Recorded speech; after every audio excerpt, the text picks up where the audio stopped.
4570. Press *5 to speak. Please save that number. Now, later tonight, we are talking to Ambassador BigTed, who was once a mogul in Kenya's entertainment industry. And we're going to discuss the viability of Kenyan music penetrating the US market. And we'll ask, can Kenyan artists one day influence US pop culture like Nigerians have with Afrobeats? Please start dropping comments and questions below to Balozi BigTed. Na bila kusahau, tapokea mziki toka DJ wetu machachari mleta habari DJ Omoshfire na kudunda kule viwanjani na Mika Ochjes namba 7 mgongoni akituletea habari za michezo. Na moja kwa moja toka Kilimanjaro Studios ni mimi mtangazaji na mwana habari wako mpendwa Ali Badawi. Kwetu wananiita mteule na wengine mniite mjukuu wa Masai, because I'm Kenyan by blood, American by design, Masai by choice. Sichagui, sikagui na sibagui. Karibuni. Now let's talk politics. All right, Sante Sana. Now this hour we'll be talking to the outgoing LA Consul General Ambassador Thomas Kwaka, aka BigTed. He'll talk about his experience breaking the stereotype of a Kenyan ambassador. BigTed will also reveal his future plans upon returning home.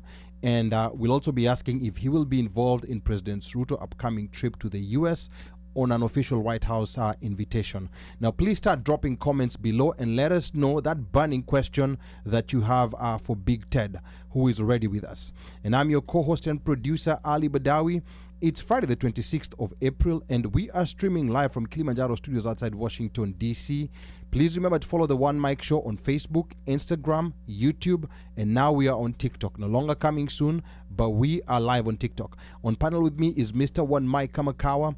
Our sports anchor Mika Och is joining us via Zoom, and our resident DJ Omoshfire was already live on the decks. And also not forgetting super producer Mubelwa Bandio, who just makes sure everything is working in the background. And I also want to take this chance to welcome all our guests who are already tuned in.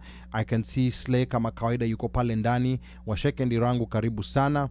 I want to welcome you Pablo. Pablo anasema, anamsalimia Bandio, anasema naomba upate kura nyingi ili uwe balozi wakati mmoja pia. Sasa sijui kama balozi wanapigiwa kura au anachaguliwa, ama sijui kama Tanzania kuko vingine, labda Bandio hapa atatueleza hapo baadaye kidogo. Yes, and I can also see Louis C. Muya is out here in the building. So this is going to be a fun and amazing show today. It is the last interview for Mr. BigTed. And now tonight, I'm not even going to take this opportunity like I normally do to introduce this gentleman, because if you don't know him, you're living under a rock. But for those few people maybe who are still living under a rock and don't know who Ambassador BigTed Thomas Kwaka is, karibu sana BigTed to the OneMic Show. Can you hear us? Thank you very much. I can get you loud and clear from Los Angeles, California. Asanteni sana. Niko na nye live. Niko sawa. What do you say? Okay. Karibu sana. Now on panel with me, I have Uno Mike. I also have DJ Omoshfire. I think DJ Omoshfire naangalia mic yake hapo kama inafanya kazi. We are going to get started with him also shortly. Yes, DJ Omoshfire is in the building. But before we get to the panel, BigTed, some weeks ago, we saw glimpses of an event or events held in your honor in LA.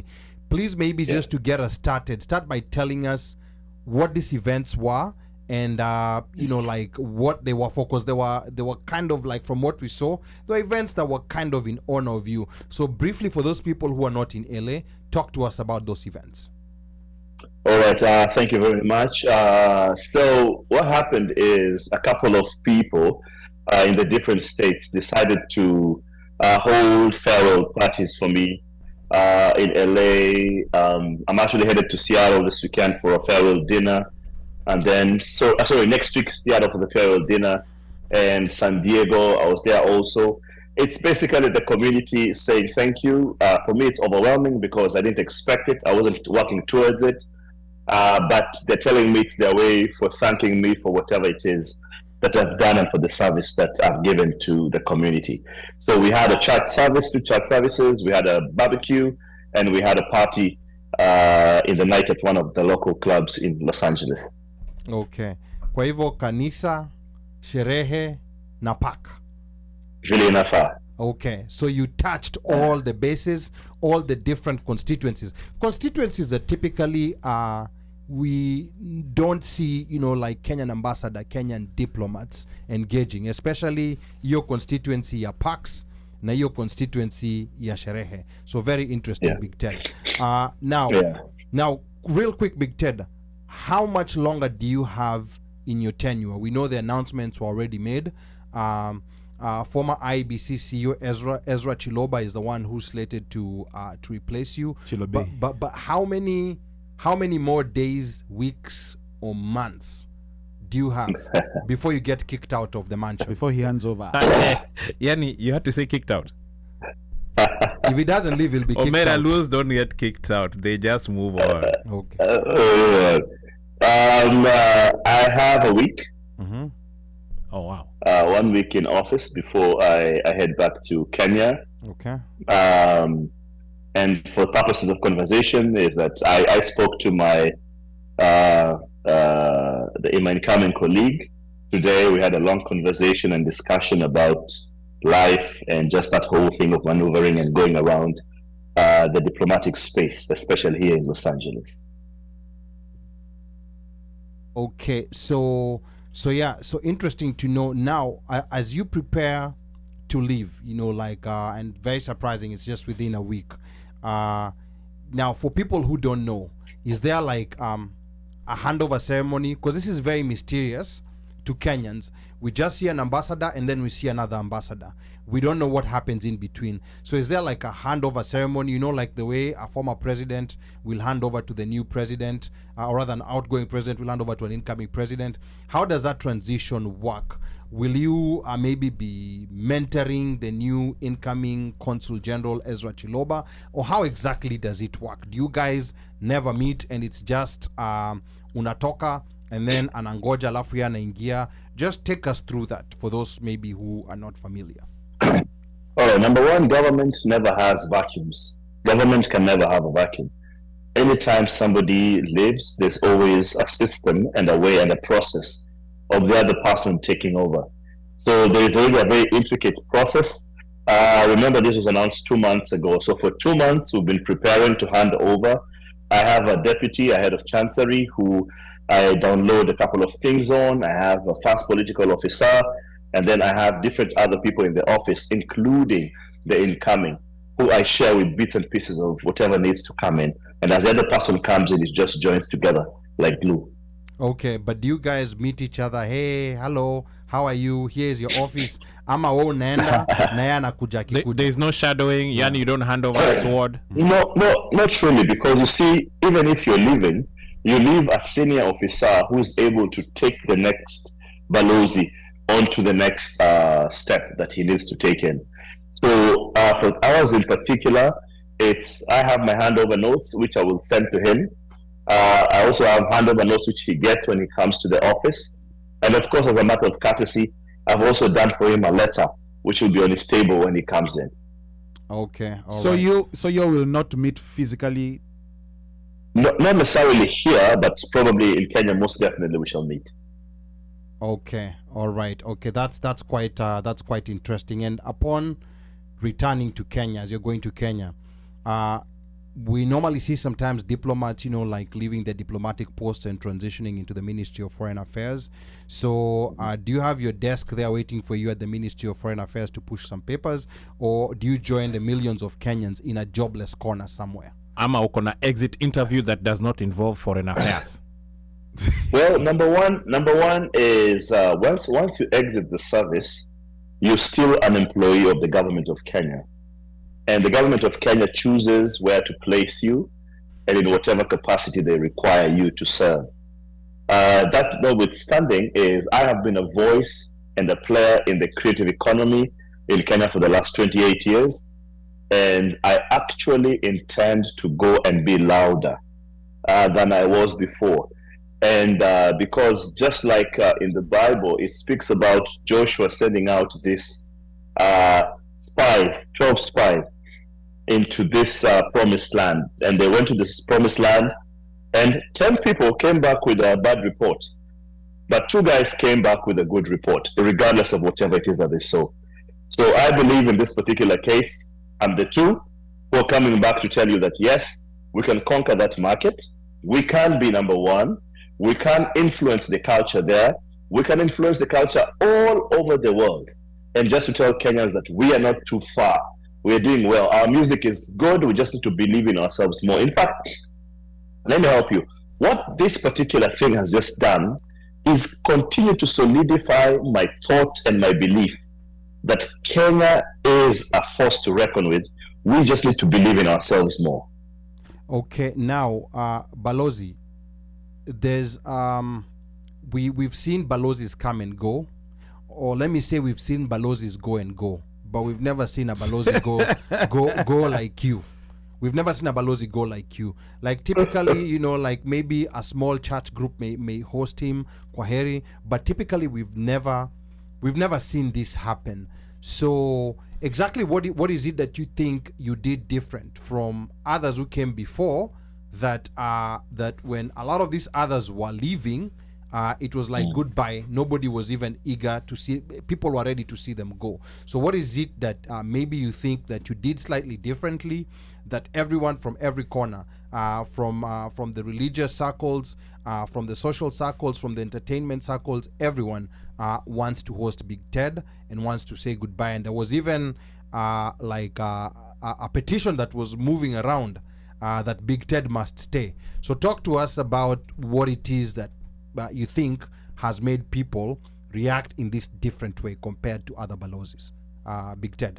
I think the best person to tell me what is it that I have done would probably be you guys, because I am just being BigTed. I am just that boy from Eastlands who God has blessed through the ranks, who is good with people, who is good with PR, who is good with putting his hands to things, and who thinks differently.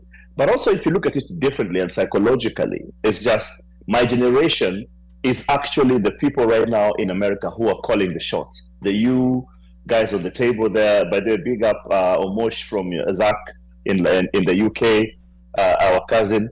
He sends his love and his greetings. But our generation are the people on the table right now. So our people mourned or are mourning in the way they know, you know, and they're celebrating in the way they best know how to celebrate. So what you're seeing is an outpouring of love. But I've also been shocked by people, our parents who are here in America, who have really, really, really agonized about this, held me in their hands and told me, listen, we still consider you our ambassador. We still want you to do 1, 2, 3 things. I think my style probably is what the diaspora had been waiting for. And it was just different. You know, I came and I was everywhere. I don't think maybe apart from 2 or 1 person in America can say that, oh, this guy maybe wasn't what I expected. But one thing also is, I remember when I first came and I was out here trying to put guys together and bring guys together.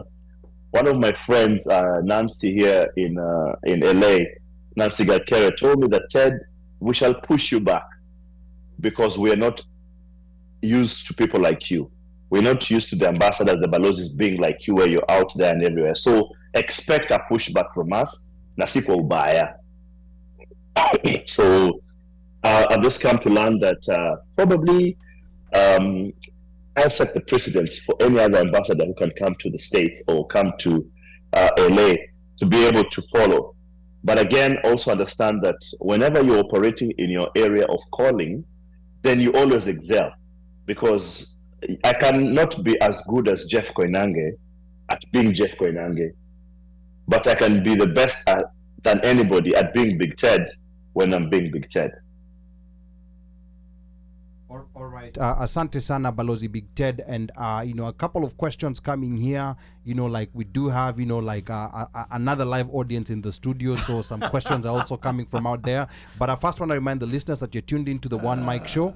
I'm your host and producer Ali Badawi, and we are here with outgoing LA Consul General Thomas Kwaka, aka BigTed, who has served in this position since was it July or August of 22? BigTed is gonna confirm that. I know it was around before that election time in 2022. Apana ChatGPT said 2020, boss. Forget about. It wasn't even ChatGPT.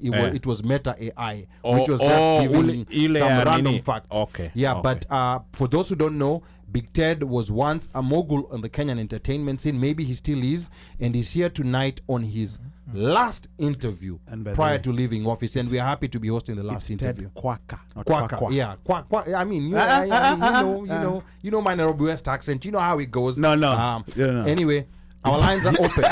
Always pulls Nairobi West out of his name. Our lines are open. The number to call is 202-683-4570. Press *5 to speak. I can see so many people are tuned in. Maswali bado hatujapata. This is the last chance you have to ever ask BigTed a question.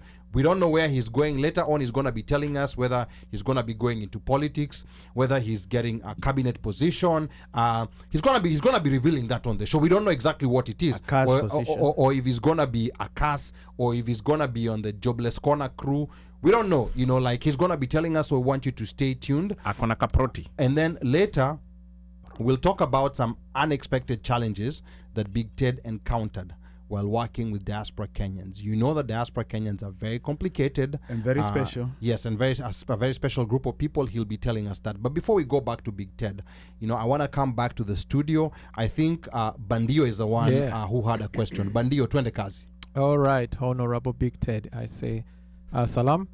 Now back to Ali's question.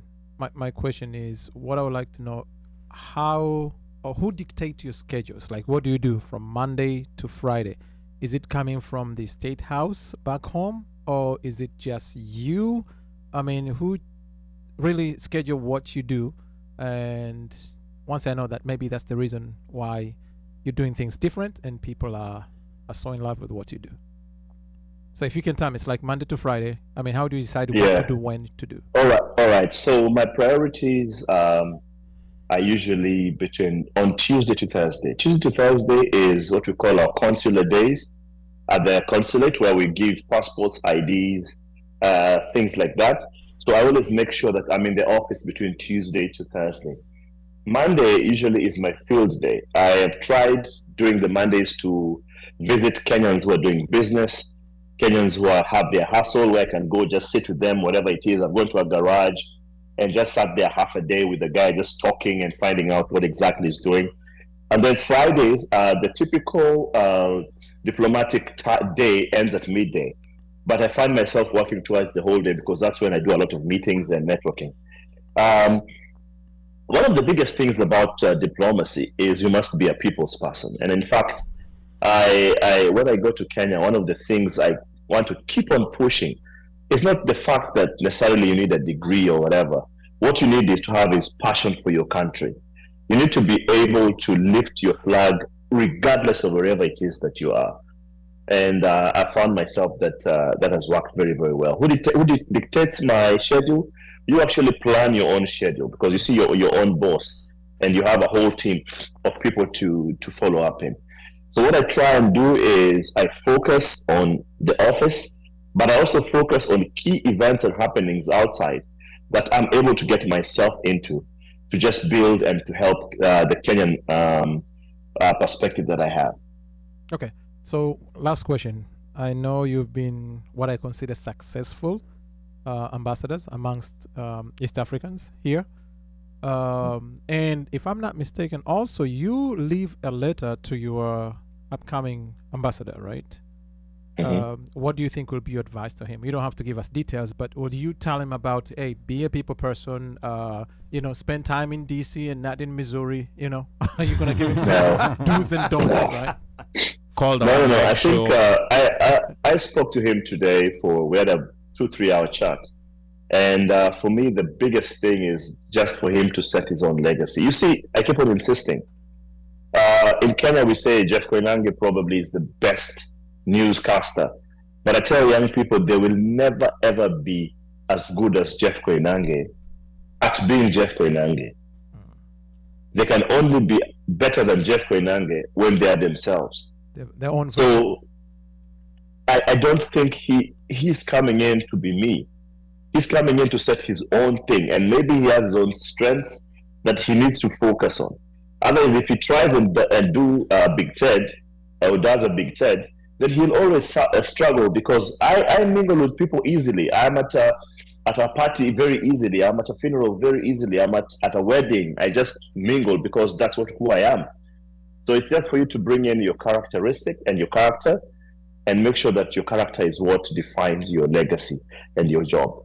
Okay, asante sana. You know, like that's very profound. You know, like try your best to be yourself, because constantly, you know, like people who are trying to find themselves, they try to find themselves by trying to be other people, and that just doesn't work right. Try to find where you are anchored, and that's how you're gonna become the best version of yourself. Back to the studio again before we come back to you, BigTed.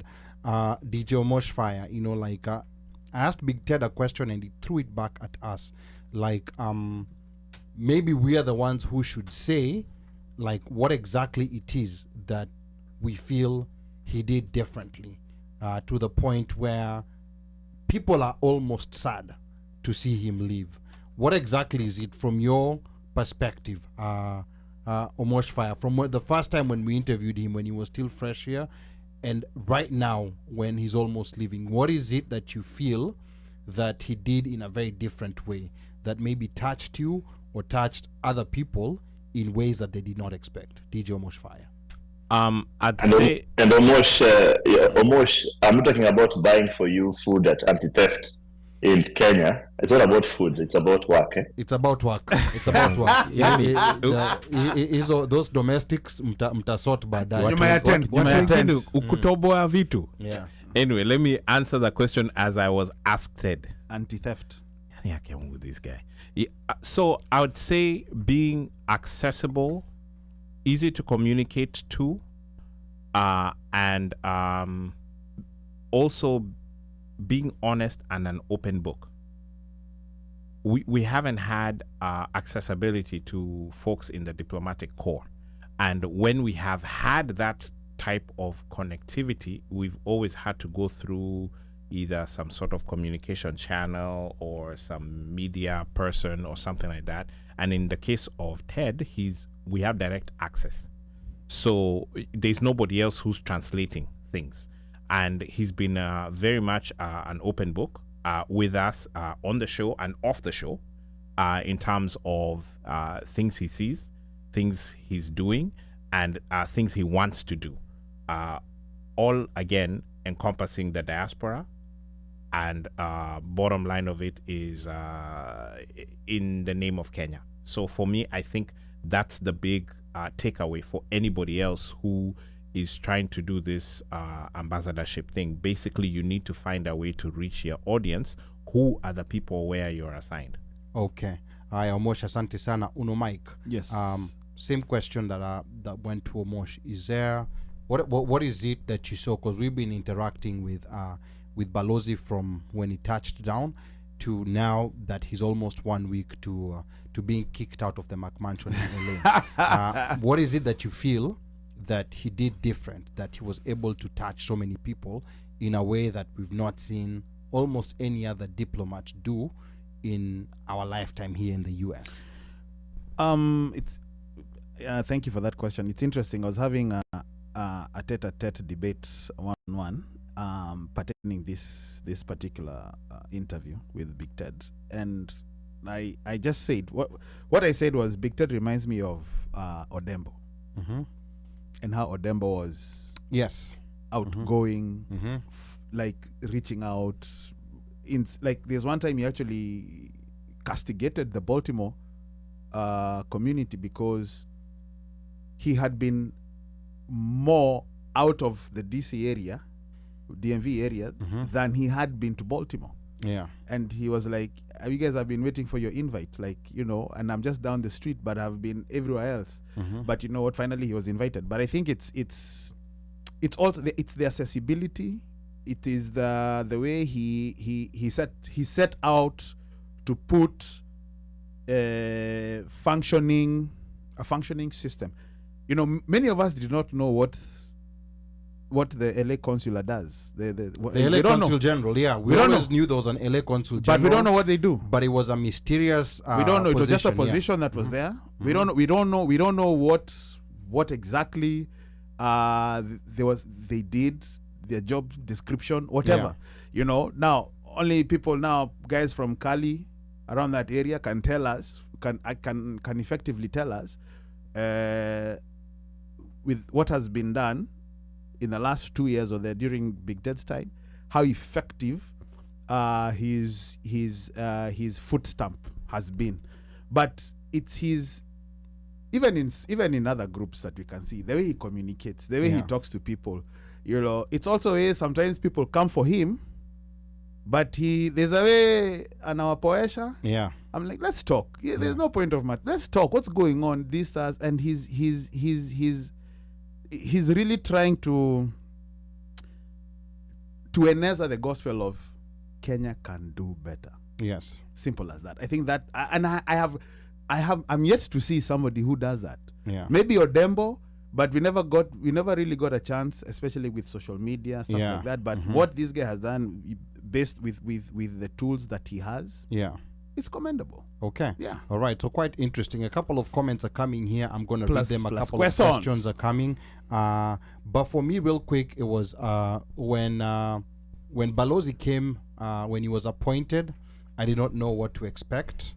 I mean, this was a different kind of appointment. We've not necessarily seen, you know, especially people who've been known to be in that entertainment space being appointed. So it was a clean slate. I did not know what to expect. You know, it was a time when we were transitioning from the former president to the current president.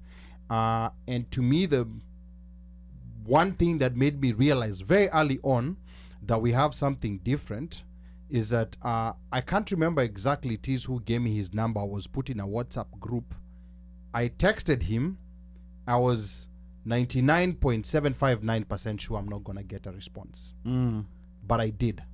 And at that moment, you know, I realized, okay, this guy doesn't know me. You know, like I have texted him and he has responded back, which is something we typically do not get, you know, like from diplomats. Even their phone numbers are typically very classified information. You will never find them. You know, you're told to send an email on the official channels in the embassy. Sometimes you send an email, there's no response. And BigTed from the very beginning, from very early on, he tried to start correcting that at the very beginning. He understood that, okay, I've come in a system, you know, it has challenges, it has issues. So rather than fight everyone who brings this up, how about, you know, like I challenge them, you know, I tell them, yes, we know these issues have been there, let's solve them together. That's a point when I knew there was something different about BigTed, and we would possibly be getting something interesting along the way. Now, Pablo's question, let me see. I don't know whether that question is still here. Mazimepotea. Zico. So ask Pablo's first. He has a question for Balozi. He says first, thank Balozi for his service. And Pablo is asking, is there anything he feels he did not achieve during his tenure? Let's pause on that question. Yeah. We're gonna come to that. We're gonna come to that shortly. And then also, I can see the other question is looking back. Does he feel like he was prepared for the job? I know he has spoken about passion and not degrees. Therefore, what prepared him for this job and enabled him to be a different consul? So we're also going to get to that. Keja Graphics, karibu sana. You know, Apple Pablo is sending a private message to Mubelo. I don't know about Omosh na camera. and tissues. And then Slay is saying, BigTed brought a breath of fresh air in how he reached out to the community. He made himself so accessible and answered lots of questions on the services he offered. I also saw him unite creatives in LA, which I think is a big thing. A true servant leader. This was really amazing. May Balozi go well, and may he continue to prosper. I think one other big thing that I'm going to say Balozi did in that entertainment scene, which we're going to get to, we had a lot of people who never even used to talk to each other. You know, they hated each other so much that they never even talked to each other. But he got people in common forums where people that never used to talk to each other are now talking and are now addressing issues, in one place. But we're going to get to all that. Balozi, we want to come back to you. Many were surprised by your appointment. That was back in 2022. Given your background in entertainment and no experience in being a diplomat, what were your initial expectations into this role? This is before now you came in. Balozi. All right. So just like everybody else, I was pretty shocked. I never asked for this job. But the former president and the current president saw it wise, because I kept on pestering them about the issues of the creative economy. And that's something which I keep on telling everybody, that if I'm with you every day for 10 years and I don't know what your passion is, it's very hard for me to align you with your passion. One of the things that everybody who's close to me knows I love the creative economy. I love talent. I love sport. I love being able to bring guys together. I love when people are together. And most of all, I have a passion for people, and especially nurturing and mentoring people. So I guess this is the thing which made the president say, okay, this guy can fill this position very, very well, and let him go into it. But I always say, everything is transient. You never can say that this position is yours for life. I think it's never yours, it's just your turn. So that being my policy, when I came into the office, to be honest, I had no expectation, because I had never been a diplomat before. I never served in a diplomatic post before. In fact, it's only one of my uncles who was an ambassador in a certain level, but also I never really interacted with him before. And just for the purposes of conversation, Elkanah Odembo is also my uncle. Okay, interesting. By Luoism. He's the uncle, friend to the uncle, to the nephew. He's my dad's friend. And I think what sells it is, I remember when I first came to LA, I met up with my friend RK, the producer. And I remember RK asking me, telling RK that, by the way, RK, you know what, man, I don't know how I'll do this. I don't know anything about diplomacy. And he told me, no, you're already a diplomat. You fit so well into this. But I was like, how do I fit very well? I don't know what's meant to happen. I Googled, I checked out anything. The biggest element of diplomacy is people-to-people skills, number one. Number two is you being able to associate the people and the need. So there's a need in the community. What is the need? How are you able to make sure that the people feel that their needs are being taken care of, even if you don't solve all of them? One of the things I think which people felt is that even if I can't solve the problem, I will listen and I'm available for them. Okay, all right, good. A comment here coming on the YouTube side for all the people who are tuned into YouTube. I can see Wachibu is tuned in. And Wachibu says, BigTed has been the best. He listens, incorporates, and genuine passion to see Kenyans prosper. More love, more power to BigTed. All the best. So that's coming from YouTube. So please feel free to drop your comments. The number 202-683-4570. Press *5 to speak. This is the last interview that BigTed is doing as the LA Consul General, unless like someone sneaks up after us. But he has 1 week to go. So this is the last interview he's doing. So this is your chance to ask any questions. I can see Udi here has a question. Is there a chance embassy can visit other big towns for passport renewal? I think this is kind of like an official question. I'll let you answer it real quick because you're still LA Consul General. BigTed. You're muted. Mute. The State Department of Diaspora came up with this wonderful thing called the MCS, Mobile Consular Services. Now, it had been happening before, but now it's been made as a policy in the State Department. And part of it is to go around the various towns and countries. I think right now we're doing number 60. I know the team is heading out to Brazil, to Kingston, Jamaica, Caribbean islands, and coming back down into the States. So yes, we are able to do that. But remember also what we use is the ratio per capita. So we look at an area and say, this area has this number of Kenyans, is it easier for these 20 guys to come to the next town for us to do it? So you might be in an area which maybe you're 20 or 40 or 60 of you, but how can we round you guys up to come to another place? So we're going down the various number of areas with the number of Kenyans, and then we shall come back still down. What you need to do is just simply contact the embassy, say, I'm from this area, would love you to come to us, and then it shall be put in the plan and the program. Okay, all right. Okay, good. I think that answers your question, Udi. Now you need to direct your question to now Ezra Chiloba. That's going to be the new LA Consul General. And then there's a new one who's coming to DC. I think his name is David Kerich. And I don't know exactly when they will be reporting, but we're going to find out. Keja here says, what time does he need to achieve his goals? Yes, bring out the potential. So we're going to get to that. I'm not sure exactly what that question means, Keja. And then Kel Njoki, all the way from California, says, this is so honorable, the OneMic Show. Balozi remains one of a kind.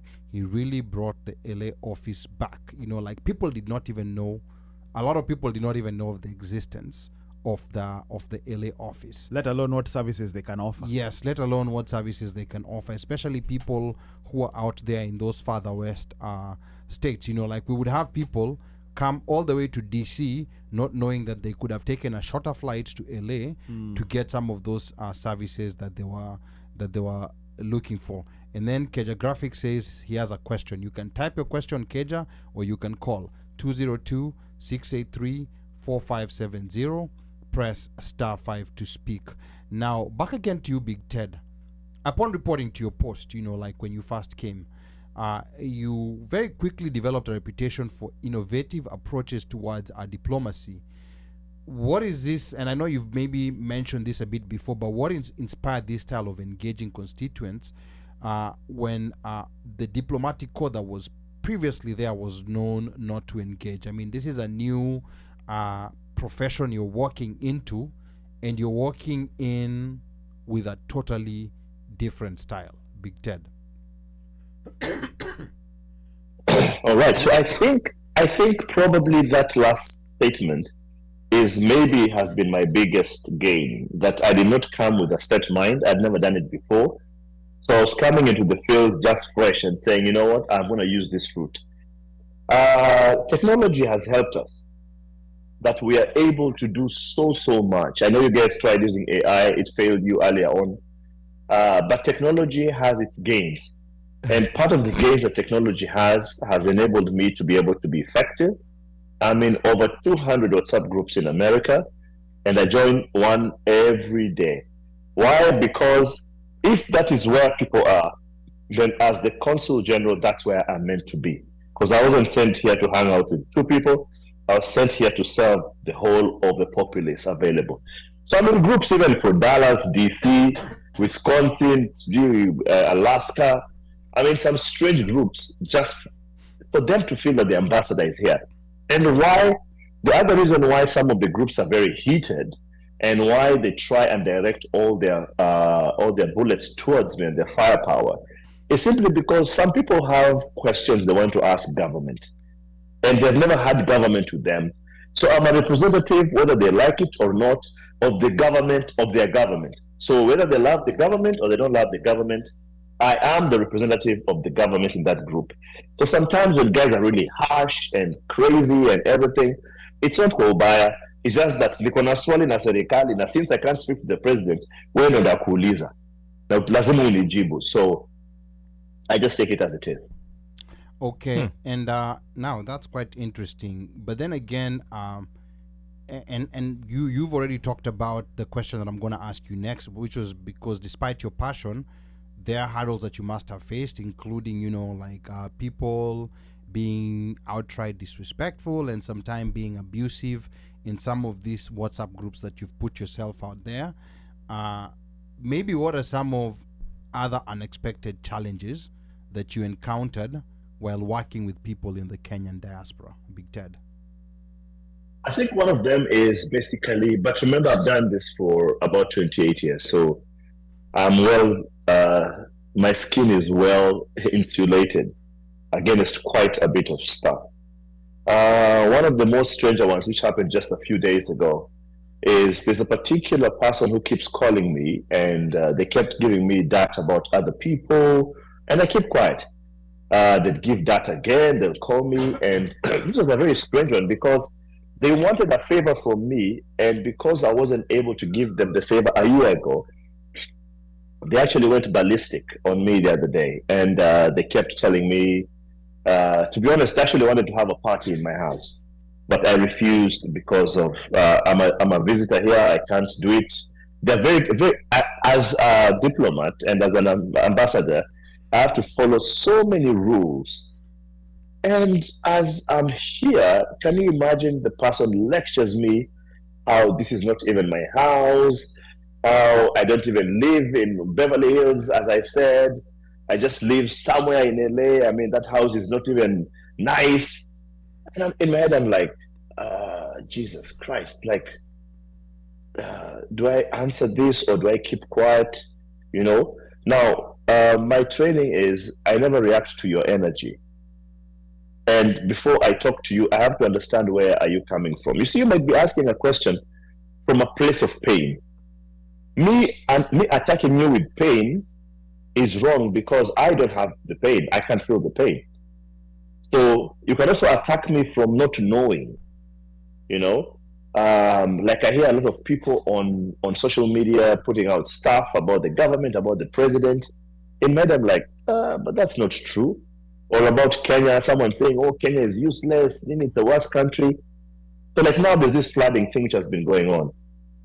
And when guys place those things on social media, I make sure I post next to it Houston, which was also flooding. I post Dubai, which is also flooding. I post Tanzania, which is also flooding. I post any other country that is flooding right now due to global warming. Just to show you that, listen, someone posted the other day and said, with all the money we've spent making an airport, this is useless. Immediately, I posted the Dubai airport. So that you can compare, it's the same thing, it's a flood. One may be man-made, one is God, but it has happened. How do you quantify that? I think sometimes we are too harsh on ourselves as Kenyans. We are too harsh on the country Kenya just to make ourselves feel good. Because I've been living here for 2 years. I've seen the challenges that this country has. I don't see these guys putting out their challenges daily, and saying the way their country is useless, their country is bad, it's this, it's that, and everything. I never see them doing that, yet they have crazy challenges here. So knowing how to deal with people is the first thing that you do when you go into a group. And when you meet somebody like this person lectured me, and called me again 3 days ago to lecture me some more. And I told them at some point, excuse me, I'm not able to do this anymore. I don't think it's right. And I told them, thank you very much, and I hang up. And I write them a text and I tell them, you called me last year, told me 1, 2, 3, called me the next 3 months and told me this about so and so. Now you've called me telling me about this and this. Unless you're willing to say these things in front of the people you're telling me, I'm sorry, I'm not able to continue being part of this. Jesus, the person went ballistic. Does he have a name? Totally. It's a lady. But she went ballistic. Does she have a name? Does she have a name? Of course she has a name. Okay.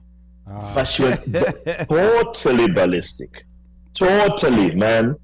And what was telling me, I'm going to put this on social media and everything. I like, it's okay, man. You know? One thing I've learned is you cannot fight with a pig in the mud and win. Even if you win the fight, you're still dirty. Wow. Okay. Now, there was a question that had come earlier, and thank you so much for reminding Kenyans to, you know, like especially on things that you're posting out in public spaces where anyone in the world can come and see. Be mindful that these images may give someone an impression of this is how Kenya is. It may make someone change their mind if they wanted to visit Kenya. That's just how powerful sometimes these social media spaces are, especially the ones that are very public. and especially also people who have a public forum or public space like we do. Whatever you put out in the public, you have to be very careful in how you frame it, because people are making decisions. We know people who've made a decision to go visit Kenya because of tuning in onto the OneMic Show. We have people who've done that, and we don't know the silent ones who are just doing it silently. So it's very important to do that. Ali, Yeah. let me help you with something, a conversation about that. Yeah.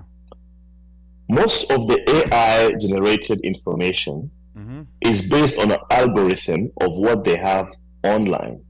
Remember, anytime you post a video, you're adding on to the data available for machines worldwide. So any data that you post adds on to something. And if you Google in AI and write Kenyan village, it will bring some kids who are naked playing in the mud or something like that. Because the AI has been fed with different information. If you Google a picture and say OneMic Show, what comes up according to the algorithm of Google is determined by the number of interactions that you have. So we cannot be on one side, we're very busy hating on the country, and then on one side, we are hoping that the country actually makes it. Okay, all right. Some very good poignant points coming in there. Now, there was a question that earlier came on from Pablo on, is there anything that you feel like you have not achieved in that period that you had expected to achieve, but you feel like you've not achieved in that short period that you've been around? Well, one of the things that I really, really, really wanted to focus on is the whole aspect of, can we be able to bring all our strengths together as a people? Are we able to bring our strengths together? I mean, how many Kenyans do we have who work in tech? Can we come together and do something for Kenya? How many Kenyans do we have in broadcasting? Can we come here and do this? So there are Kenyans in every aspect.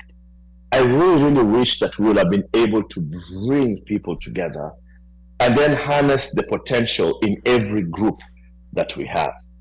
That for me, I felt I wasn't able to fully do it. I did it, but I wanted more. I want, for example, nursing. We're the backbone of nursing in this country.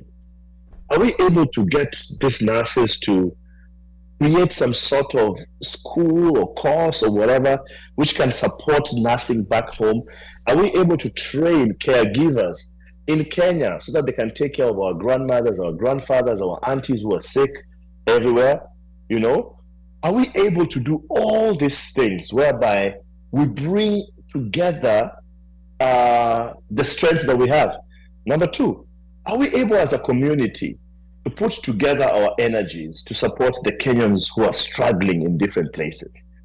I know we have some Kenyans who have fallen on hard times. Can we have this place whereby they feel like, if I just call this number, somebody will come through for me? Or if OneMic just says, every Friday, we shall be highlighting some needs and cases, and Kenyans are there waiting with their $10 to throw it in and sort this guy out and get them out of there. Are we able to know how many professors do we have who are sitting in big positions which determine scholarships which are being given to Kenyans? Do we have Kenyans who are serving governments, county governments and city governments, who together can tell us, oh, by the way, guys, there's an opportunity in Sacramento, and my governor wants to meet 1, 2, 3, and Ted shows up and says, okay, next week I'm going to bring 2,000 people, and we're able to do that. So those are the things that I'd hoped we would. For the creative economy, I've been to the mountaintop, and I think I have seen what we need to do. And going to Kenya, I want to assure you that we are coming, and we are coming strong to this country. Okay, all right. Very, very poignant points. And Nelson Plays on YouTube says, BigTed, we will miss you at the Toyoyo tournament in KC this year. So, yeah, so that's interesting. I don't know that previous Palozis had been going to the Toyoyo Cup. but this is very interesting. I know Balozi Odembo used to like attend games for Vitambi FC and the other Kenyan team that was in Baltimore. I'm not sure if he attended Toyoyo. So that's also very interesting. And then Pablo here says, thank you, Balozi, for fighting misinformation, half-truths, and fake news. Want to remind the listeners that you're tuned in to the OneMic Show, and I'm your co-host and producer, Ali Badawi. We are here with outgoing LA Consul General Thomas Kwaka, aka BigTed, who has served in this position since 2022. He was once a mogul on the Kenyan entertainment scene, and he's here tonight on his last interview prior to leaving office. Our lines are open. Let me help you. One of the things I like about the last question is about misinformation. Now, misinformation is a big, big problem in the world right now, especially with the onset of social media. Yeah. And let me assure you, one of the things I will not allow in any conversation. I don't care if it's 1 million people against me. I'm not doing it to win. I'm doing it to inform people. There is no way people will come and post falsehoods about our country, and I'm just sitting there. I'm like, listen, that's a simple thing. You can Google it and check it out. Kenya is the 4th largest economy in Africa. Check it out. Kenya has a bigger economy than anybody else. I mean, when us guys are doing about 175 billion, the next country is doing about 75. So where will they get this 100 billion from? So let's be serious with the things that are going on, but also look at the magnanimity of our economy as a whole. You see, you just don't grow just overnight. It takes time for you to grow. And I want to assure you guys one thing. Our economy will never be worse than what you have seen it in the past. We are only going to go better. One, because of the steps which are necessary. They may be painful, but they are necessary for the country. In 10 years' time, we shall thank the government for what it's doing. And I've said it in all the groups, and I'm saying it again. We will thank the government for what it has done. Okay, I mean, fair enough. And there's people who have legit reasons, like, in all honesty, yes. And of course, we are all trying to paint a positive picture of Kenya, but there's people who also have legit reasons to tell us that, like, life was better off 10, 15 years ago, 20 years ago, and it's a lot of Kenyans. So I think also let's not lose that, because there's also people who are hurting. But then again, of course, there's also a lot of positive steps being taken towards alleviating these situations. Now, I want to remind the listeners that you can call in and ask BigTed any question. The number is 202-683-4570. Press *5 to speak. Feel free to call in.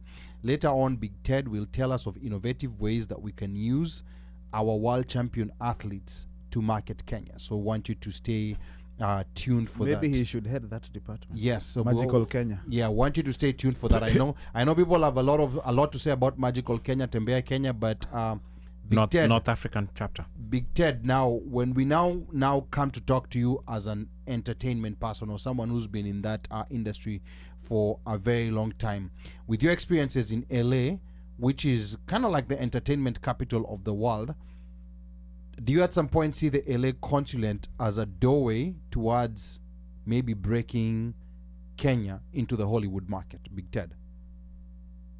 Exactly. So I think right now what happened is, I think, yes, LA was the capital, but you know very well right now with states like Atlanta and all of them which are coming up as capitals for music and movies.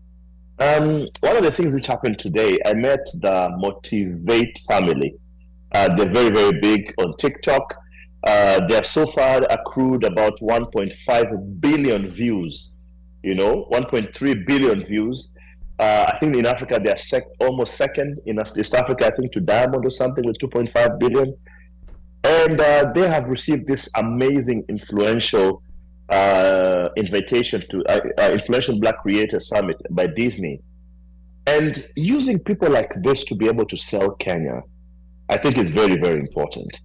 And it's a conversation I had with my boss, the PS for Foreign Affairs, Dr. Skorir Singoe. about how can we, and also we've been having it with CS Ababu Namwamba, how can we be able to use our athletes, to use our influencers and great artists as ambassadors for Kenya? And my suggestion will be, let's have diplomatic ambassadors, and then let's have creative ambassadors, or cultural ambassadors as we call them. And then together, using cultural diplomacy, we're able to let these guys do whatever it is that they do, but they build on Kenya, you know. Of course, we have an issue of algorithms. You know very well, if you post something in Kenya, it doesn't get the kind of distribution it gets when you hit these other markets. But those are fights that we're fighting right now, and we'll make sure that they work and they happen. We've just started a fast break whereby now artists are being paid. Okay, the clicks are a bit still too little, but with time we shall be able to get it. If you look at the East and Central Africa region, that's one whole down region, has about 716 million people. And if you look at that half of Africa, having 716 million, you're definitely able to look at saying, okay, can we get 300 million people on this particular thing? Netflix worldwide has 213 million people, viewers, subscribers. Now, what can we be able to do with our 300 million? Let me assure you guys that also the world is coming to Africa. The whole world is coming to Africa. And because the world is coming to Africa, Africa has to be ready to be on the table. If we do not position ourselves to be on the table, we shall be on the menu again. Okay, now, very interesting. You talk about Africa being on the table. I also think it's very important to make people understand what it means to being on the table. Make the average person understand, not only the players, because this is a cliche that people hear a lot of times, but your average person just going about their day-to-day business, they don't know exactly what that means. A couple of things are happening right now, you know, like that majority of Kenyans don't know. For example, the integration of the East African community, which has been progressing, you know, like at a very fast pace. You know, I don't know whether people know that we already share a passport. We already have, you know, like what's called a customs union. We already have we have a customs union. We are working towards having a common currency. This is something that people don't know. Very soon you will be saying goodbye to your beloved Kenya shilling. We're going to have a common currency. Another common thing that still controversial but kinks are being worked out is freedom of movement, you know, like the European Union, where you can move back and forth between the different East African countries. At some point, there was a move towards having a common visa, like the Schengen visa, and there was a version that Kenya had, I think, with Uganda and I believe Rwanda, but it got complicated with this electronic travel authorization. But there was already a move towards that. Eventually the goal is to have, you know, just one visa to move into any of those countries. And then the other more controversial one, but also part of a pillar of the merging of the East African community, is freedom of movement of labor. So people, especially in the entertainment space, you have to start asking yourself a question. You know, now if Diamond can come to Nairobi or to Mombasa, just like he can go to Arusha or any other Tanzanian city, are we prepared for that? Is our entertainment industry prepared to go, you know, like to Bujumbura? Because now you can go, you'll be able to go without permission. It's gonna become the same market. So these are some of the things that I think it's important to break them down in a way that a regular person can understand. President Ruto is coming on an official White House visit. We know there's pending US-Kenya free trade agreement. What exactly does it mean for me if I'm an avocado farmer or if I'm a basket weaver? These are the things that now, me speaking from the ground, that I'll tell you, and maybe you already know BigTed, that are sometimes not articulated very well to the regular person. Because I think if the regular people had, you know, like even a soft understanding of this, then there would be a push to even want to question the leaders, but these are things that people don't know. I was very shocked to find out, like someone, I'm not gonna mention his name, who was we were in the same high school group, and he had no idea about the East African community. He just knows that East Africa community broke up in 1977, and he had no idea that this community exists. So maybe BigTed, talk a little bit about that, because now this is now me speaking from the ground. Like people don't know what these things mean.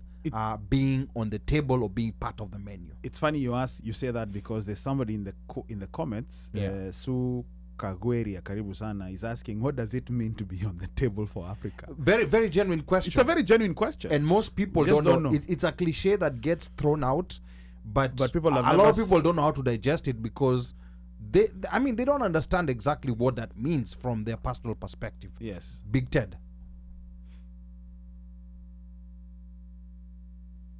Okay, this is what I mean. And so I come to LA and I attend the first event, and I see the other nationalities, Nigerian and the South African. And then I push for the next one. I'm like, hey, can Kenya be on this thing? And they tell me, oh, we have our guy who organizes it. And I go for the next one, and I found again Nigerians are on the thing. I go like, there's no way. I call the owners of the event. I'm like, listen, if East Africa is not represented here, we're not coming. We won't show up, and don't say it's worldwide. Do you know when I showed up? So they tell me, okay, why don't you come to our office? Come and talk to us about it, to our board. When I go to the board, I find that it is Americans and a Nigerian guy who on the board. Of course, the guy will first feed his people. My thought is this: we must get our people into every table, every boardroom, every decision-making area. You can have the best talent, but unless you have your person inside who is fighting for... how many artists do you think there are in Hollywood who just want to be on a stage? And those who will pay or accept not to be paid. We must be on the table. We must be at the place whereby when decisions are being made, we are also in that room decisions are being made in. So whether we'll do this thing kichwa ngumu or we'll do it strategically, we must be on the table. And we must agree to say, okay, maybe we may not be number one or number two, we'll be number three, but next year we can be number two, and the next year we can be number one. For me, that is what is very, very, very important. Number two, and I throw this with all humility, ignorance cannot be an excuse for not being able to know. And I think I find that to be a problem every time when, OneMic has been going on for how many years? You guys have hosted each and every big and almost any senior official. People know OneMic is there, but will never tune in to listen, but will sit in a bar or sit at home, watch Netflix the whole day, watch movies the whole day, get informed about everything else apart from what is most important to them. So we have a problem, even as a consulate. How do we communicate to our people? Is there one channel? How do guys get information? Do you know, until now, people come to me with the old passport and tell me, no, mine is valid. I go like, what passport do you have? I have one, I got it 6 years ago. I'm like, but we already announced that one is not valid. He says, where did you announce? So those are some of the issues that we're having. Okay, all right. Let me just bring this back to the studio, because we've been dealing with this issue of information for a very long time, because we we talk to a lot of people, and there's just majority. And I'll give an example, something very important, the election, like the last election that was held here. There was, of course, issues on the IBC side in the fact that these announcements were being made the very last minute while a lot of diasporans were in Kenya. But yeah, like Omosh Fire, I don't know what you think or maybe what you feel about this, because we are out here on the ground. with the day-to-day people, and this is what they're telling us. You know, the diaspora are very I think somebody said Michael Joseph said Kenyans are a very peculiar. I was gonna So go Kenya with- diasporans are very peculiar. Oh, of course. they are in fact more than peculiar, Mm-hmm. but they're also, in a way, what I've realized, they're creatures of habit. Mm-hmm. And once they are formed, whatever habit it is that They stick to it. They stick to it. Yeah. So to get somebody to drive 30 minutes to come to the embassy to register, Yeah. so that they can vote, is not something that one is willing to do. Give them a party, they'll drive an hour. They will be there. Absolutely. So sometimes it's a matter of what are their priorities, not necessarily what is being put out there for them. Now, in terms of communication, even what BigTed said, and as you were saying, there needs to be a better way of reaching people. And the question then becomes, what is this better way? If, for instance, the embassy is using, say, church groups or civic groups to contact folks, if you're not a member of those groups, You won't. Yeah. you're SOL. Yeah. You won't. Now, something that I think they're not necessarily doing is using folks who are in entertainment, who do these parties, the barbecues, blah, blah, blah, all of that, because all these people are on some sort of list somewhere. You know what I'm saying? So you can take these guys who do parties. On their promotion list, they hit these folks, the people who go to their parties, the ones who they always send the flyers to and saying, hey, you know, we have an old school night here, or we have this happening here, or we have that happening here, you know, and I'll take rugby as, you know, one of those things that we've always done, and we've always had parties, we've had, you know, twin study type things. So those would be areas where the embassy would need to show up, even if it's, and I know Kenyans don't necessarily like to give their info, but show up there, which they do, Yeah. but then also get info from them. Yeah. Ask them, you know, and there's always that issue of, once I give you my info, what's going to be done with this info? And that's a huge deal with the folks who are here in the diaspora, knowing where this information is going to go. And it's part of the reason why they may not even register with the embassy, because they don't know what's going to happen with their information. And you know, much to piggyback on what you're saying, I think what BigTed did very successfully, and why he was able to get people to do certain things that they would typically not do before, is that BigTed wasn't showing up the first time when the embassy needs something. So the habit that has been there before, and this is just constructive criticism, was people get contact with the embassy when the embassy needs something. For example, the president is coming, we're gonna need people. So that becomes problematic, you know, like if that's a first point of contact. But then if there was, you know, like regular contact on other things, even when there's nothing going on, just a regular way of engaging Kenyans, then it becomes easy, you know, like to show up and say, oh, there's this and this happening, or maybe there's this registration of Kenyan event that's happening, please come through. It becomes easier. So I think that's something, you know, like moving forward, BigTed has been doing it unofficially. Maybe structures can be created to officialize, you know, like that engagement. Another thing also, you know, not criticism, critique BigTed, you know, kizungu hapo nimecheza nayo, nimecheza na maneno. I think, you know, like the State Department for the diaspora that was created is a good step, because originally I think diasporans had requested for a standalone ministry, but I mean, this was a step in the right direction, you know, like a State Department for Diaspora Affairs within the Ministry of Foreign Affairs. However, one thing that I have noticed, you know, like and this is just from experience and seeing, there's certain things that are best done by your embassy staff that's already here than by people coming from Nairobi. And I think that's one kink that needs to be worked out, you know, especially when it comes to the registration, you know, like the passports, the advertising. I think there's certain things that can be done more efficiently by people who live here, who work in those embassies, who work as local staff. They know the community. It works slightly better. This is just an observation that I've made, but of course it steps in the right direction. I don't know whether Mike has something to say. Then we're gonna come to you. We're gonna come to you, BigTed. What I wanted to say was, I think, and Udi mentioned this, and I think this is going to be a discussion for another day. And I think he was talking about how sometimes we sort of shoot ourselves in the foot. Yeah.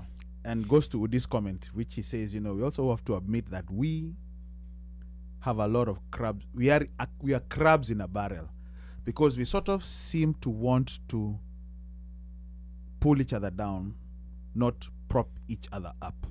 Mm-hmm. And that is part of the reason sometimes, like he has mentioned how, and it's not even just him, but sometimes even as you go through life, as you go through stuff, it becomes hard. For example, Omosh talked about people complaining about driving half an hour. Mm-hmm. You recall we had an issue where people really wanted the IBC to go to their bedroom. Yes.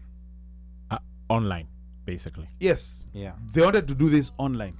But in fact, they have not, the first step has been accomplished. Things have to be ironed out. Correct. Right?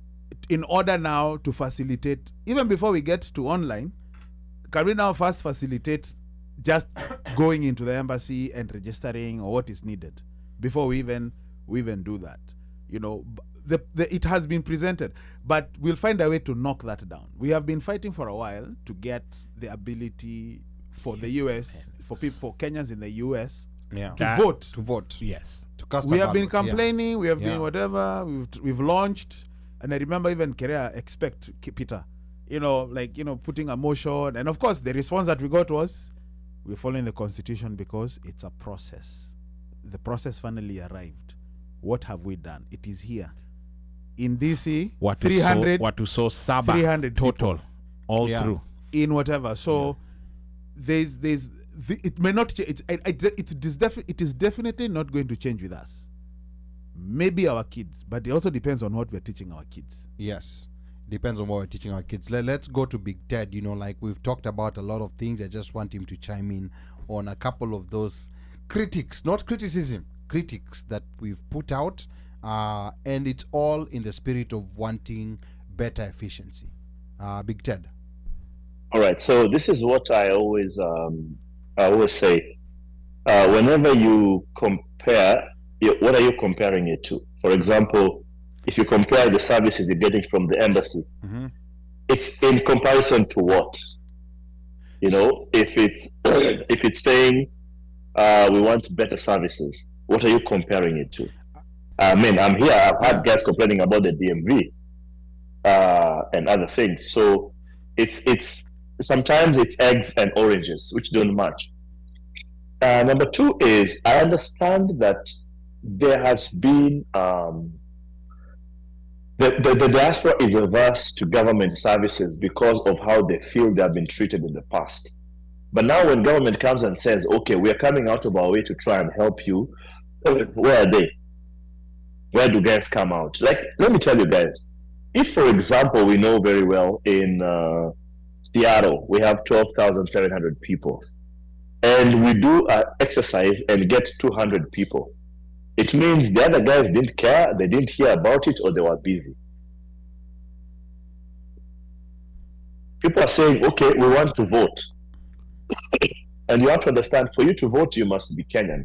How many of you have your IDs? How many of you have your passports? How many of you have requested for your dual citizenships and are in the right state? If you say you only vote with your passport, how many of you will manage? Okay, if we say that we want you guys to have a seat in parliament, finally. Okay, but the whole of the diaspora in America, you must choose one guy. How will that work? Ali Badawi. Now, Mtoto wa Masai. Mjuku. Yeah. But hata huyo pia. Yeah, but Ted, sometimes, you know, like when I talk, because I used to have that attitude of kusomea watu. Kwa nini hamkufanya hivi? Kwa nini hamkufanya hivi? But over time, I've been trying to empathize and just understand why certain things are not being done. I'll tell you, for example, like the registration part, you can see like Slay here says, for people who are out of state, there was not ample time given to allow us to register. It was a good move, but we just needed more time. And that's a very fair assessment. Very valid from somebody who's out of state. 200% assessment, because from the moment that IEBC announced to when the registration began, it was 2 weeks. It was 2 weeks. Yes. It was exactly 2 weeks. Yes. And that's definitely not ample time for someone to prepare to take Absolutely. time off. And then now you have to come and register and then fly again to come and vote. So we spoke to IBC Within the same year. Within the same year.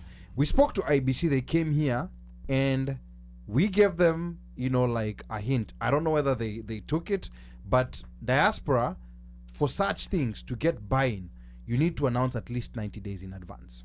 You know, you need to at least announce 90 days in advance. Even these big events, be it Vegas, Nanini, announcements don't just pop up, you know, like 2 weeks before. There's a method to this, to the madness of diaspora. And I think that's what needs to be understood, even by the State Department of Diaspora, when they're announcing that they'll be in this city, in that city. 90 days is the magic number. Worst case scenario, 60 days. I do agree with that. Yeah. But I think, and okay, for people like in Texas, like like people out of state, people in Texas, yes, it was short notice.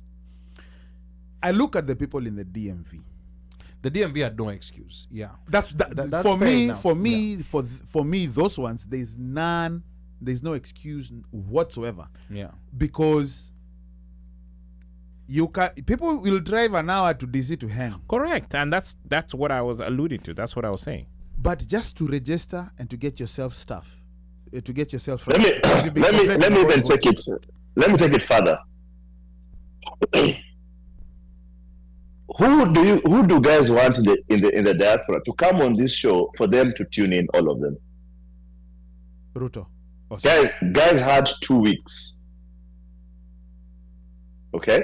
And it's the same thing that I hung out with guys, and then the same guys call me last minute, like, hey, Ted, you know what, Maze, my passport just expired, bana. So I asked them, but I was with you last week. Why didn't you tell me? You know, Ted, Maze, earlier I was with you at Rugby Sevens last year. Yeah. We had a stand for giving passports, IDs, and everything. Yes. People came from out of town. How many guys went there to get their passports and IDs, but were here for 4 days doing? So, is it really, really important?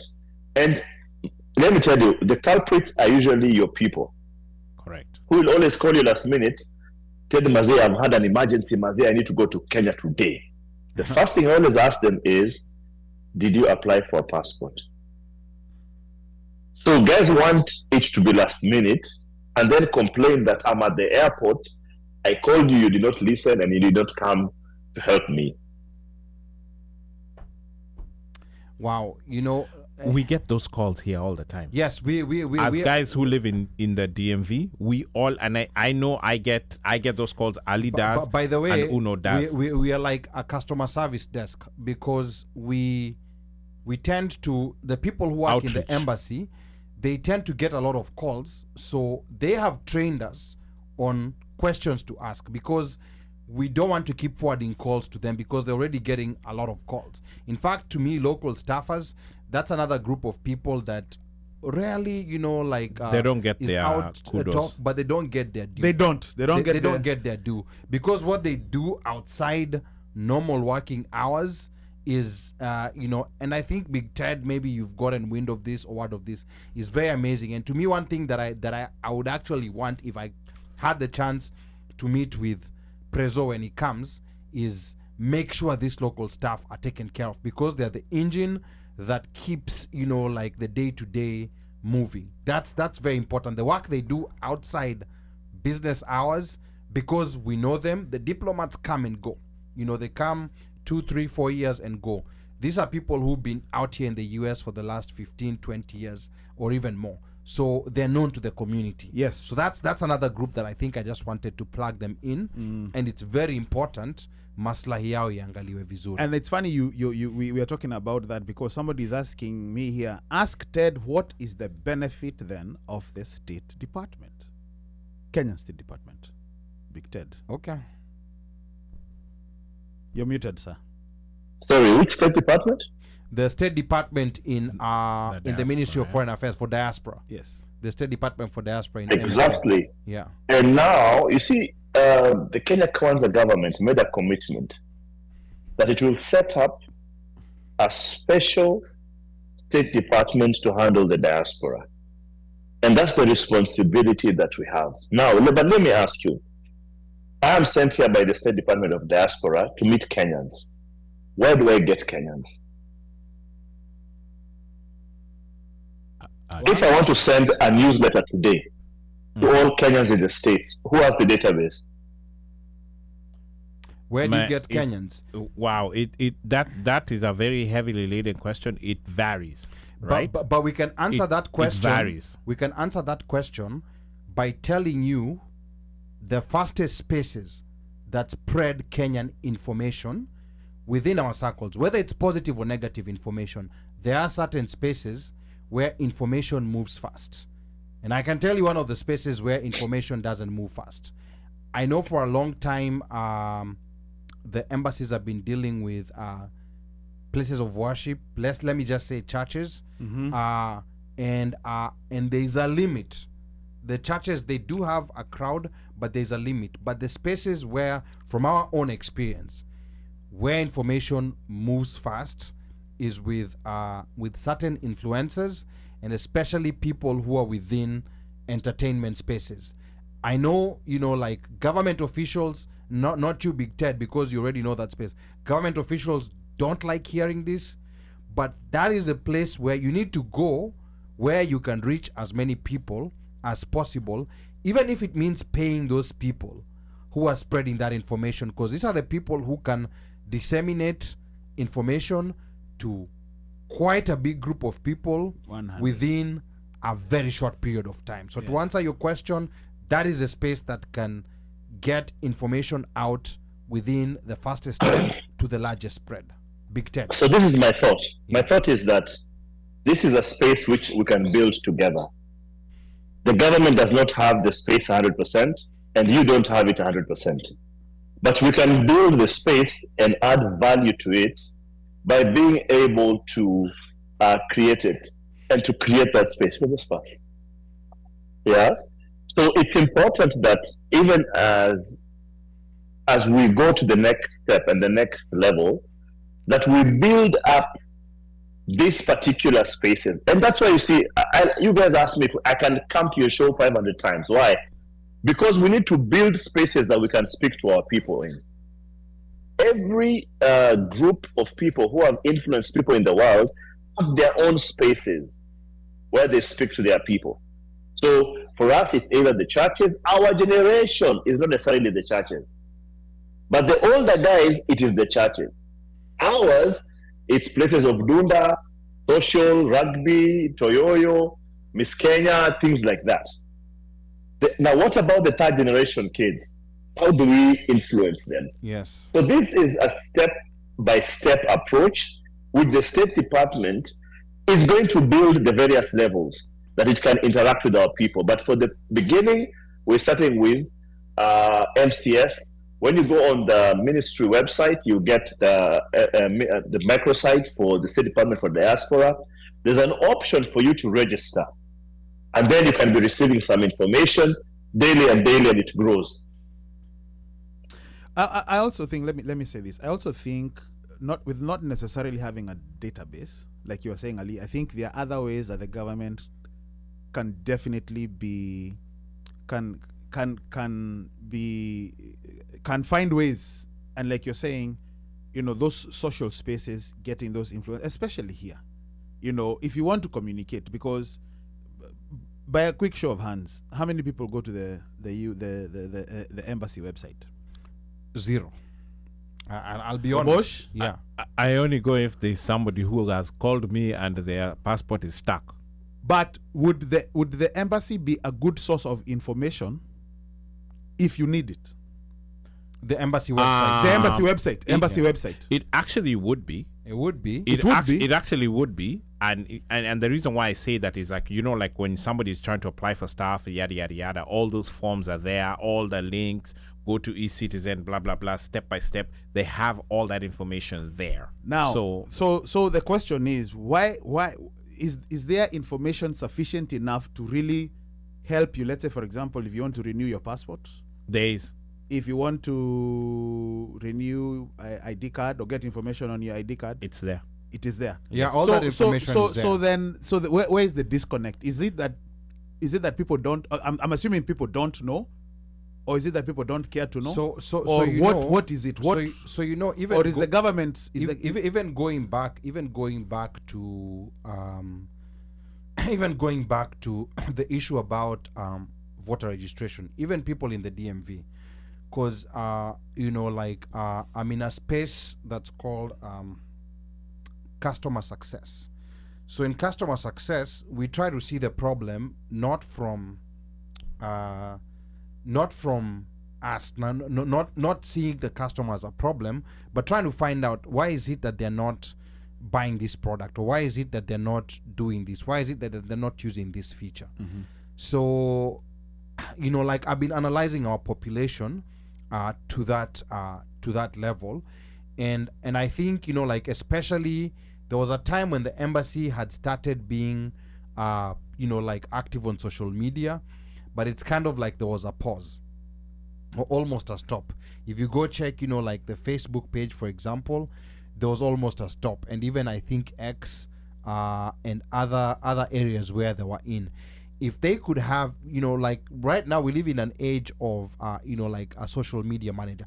We had to get someone who can manage our social media. We are familiar with social media. We had to get someone who could manage our social media. I think while the website can be a good resource, it's still important. Let me ask you something, Ali. Which is the most popular website for Kenyans in the USA? The most popular website for Kenyan in the USA, probably Google. No. Which Kenyan website? You're talking about a Kenyan website. Mwakilishi? I don't know whether Mwakilishi, at some point it used to be the most popular website. I don't know which other one. Nowadays people don't per se go to websites. You know. Okay, which platform do you think is the most popular amongst Kenyans? I would say Instagram, Facebook, and maybe now TikTok with the younger generation. Instagram and X. Which Kenyan platform is the most popular? Or who is the most influential Kenyan in America? Who is the most influential? Who people will listen to? Or like who has the most followers? Entertainer. Shinsky. Or who has the most followers? Yes, I think we can talk about Shinsky. Shinsky is one of them. Sunny Sistuki is also getting there. But Shinsky, as far as followership is concerned, I would say Banan Shinsky is number one. You know, I don't know of any other Kenyan who has more reach than Shinsky has. Because even you know, like people's grandmothers might know who Shinsky is. Because the thing is this, is that number one, why we'll always channel people back to the ministry site is because today Shinsky has the right to, if he's paid, he can put an opposition propaganda there. Tomorrow he can put ours if we pay him. So we must build a platform that is purely ours, and the information there is verified as legitimate. Okay. And then once we have ours, then we can use other people who can pick from ours. Because what becomes the reference point for us putting an information on Shinsky's site, and then tomorrow the opposition can also pay Shinsky to put stuff on theirs. So as it is right now, we must build ours and then go out. But at the same time, I want to encourage people like you, OneMic, people like Jeremy Damaris and Kenya Marekani, Mwakilishi, everybody else who has a podcast, broadcast in America, to continue building them, because those are the simple ways that will bring them. One of the other things is I've had very many businesses come to me, and now actually I have some information for you guys. We'll talk off after the show. There's a very big roadshow coming to DC, and the guys called me to ask me that, hey, said, we're doing this thing. I've been sent to you. We're doing this thing in DC. Are you able to get this message out to the Kenyans in DC to come out? Now, if I never ever interacted with you guys, I would never have used you. I'll go use who? Maybe the embassy, and maybe guys will listen to it. I'll use whatever it is that I have. Yeah. So let me go through some comments that were coming in while we were having this conversation. Hot and fast. Let me start. I think with over here from Washeke. yeah. Let me start with Washeke. Washeke says they set up for failure with the registration time frame. The mentality and the way things work in Kenya don't work for us. We go by schedules here. Correct. And then She's so right. Udi says, Ted, DMV have no excuses. Some of us in ATL are too many, but can't travel anytime we want. And then Ruth says, the local staff in embassies go above and beyond 100% of the time. I direct at least 5 calls to them every year, and I'm not the only one. So that's something that I hope, like, is being paid attention to. And they also have a lot of institutional knowledge. Pablo says, let's also agree, while systems have been put in place, it's also our responsibility to go get information. A lot of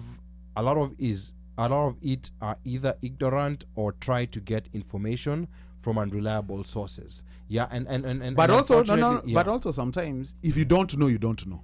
When you don't know what you don't know. If the embassy is not if the information is not, if there's no one to really guide you, like say there's information over here out at you.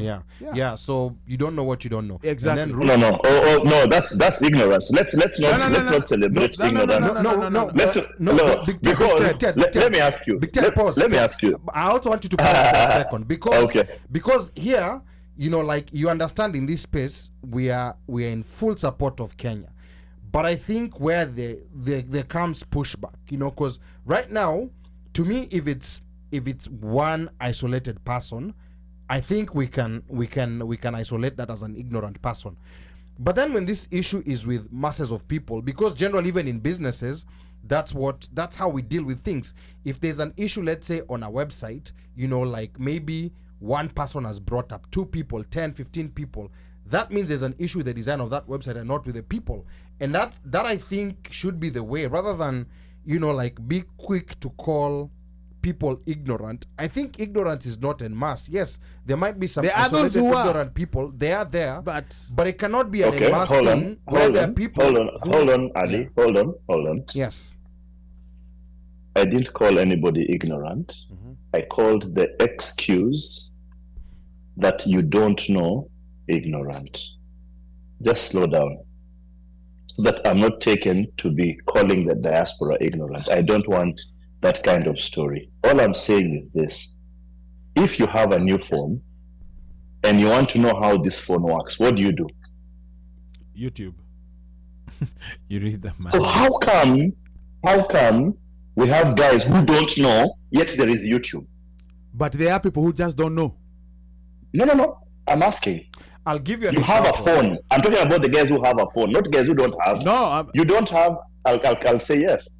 I'll give you an example. And we as guys deal with live examples day to day, and that's the reason why we try to isolate ignorance with things that are en masse. So, like the voting issue, yes, there were some people who knew and they chose not to do it because they wanted it in their bedrooms.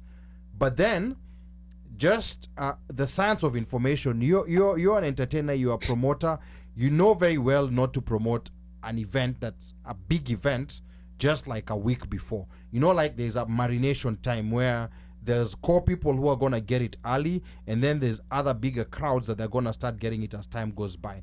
So this information, as it was trickling, myself, I got that announcement. And remember, us right here, we are people who are embedded in tune with Kenya day to day. Yes. I got that information when I was in Kenya, December. Yeah, it wasn't even December. It was already January. It was January. It was January. Because It was you had not just even come December. from Kenya. Yeah, we had just come It back. was already yeah. January.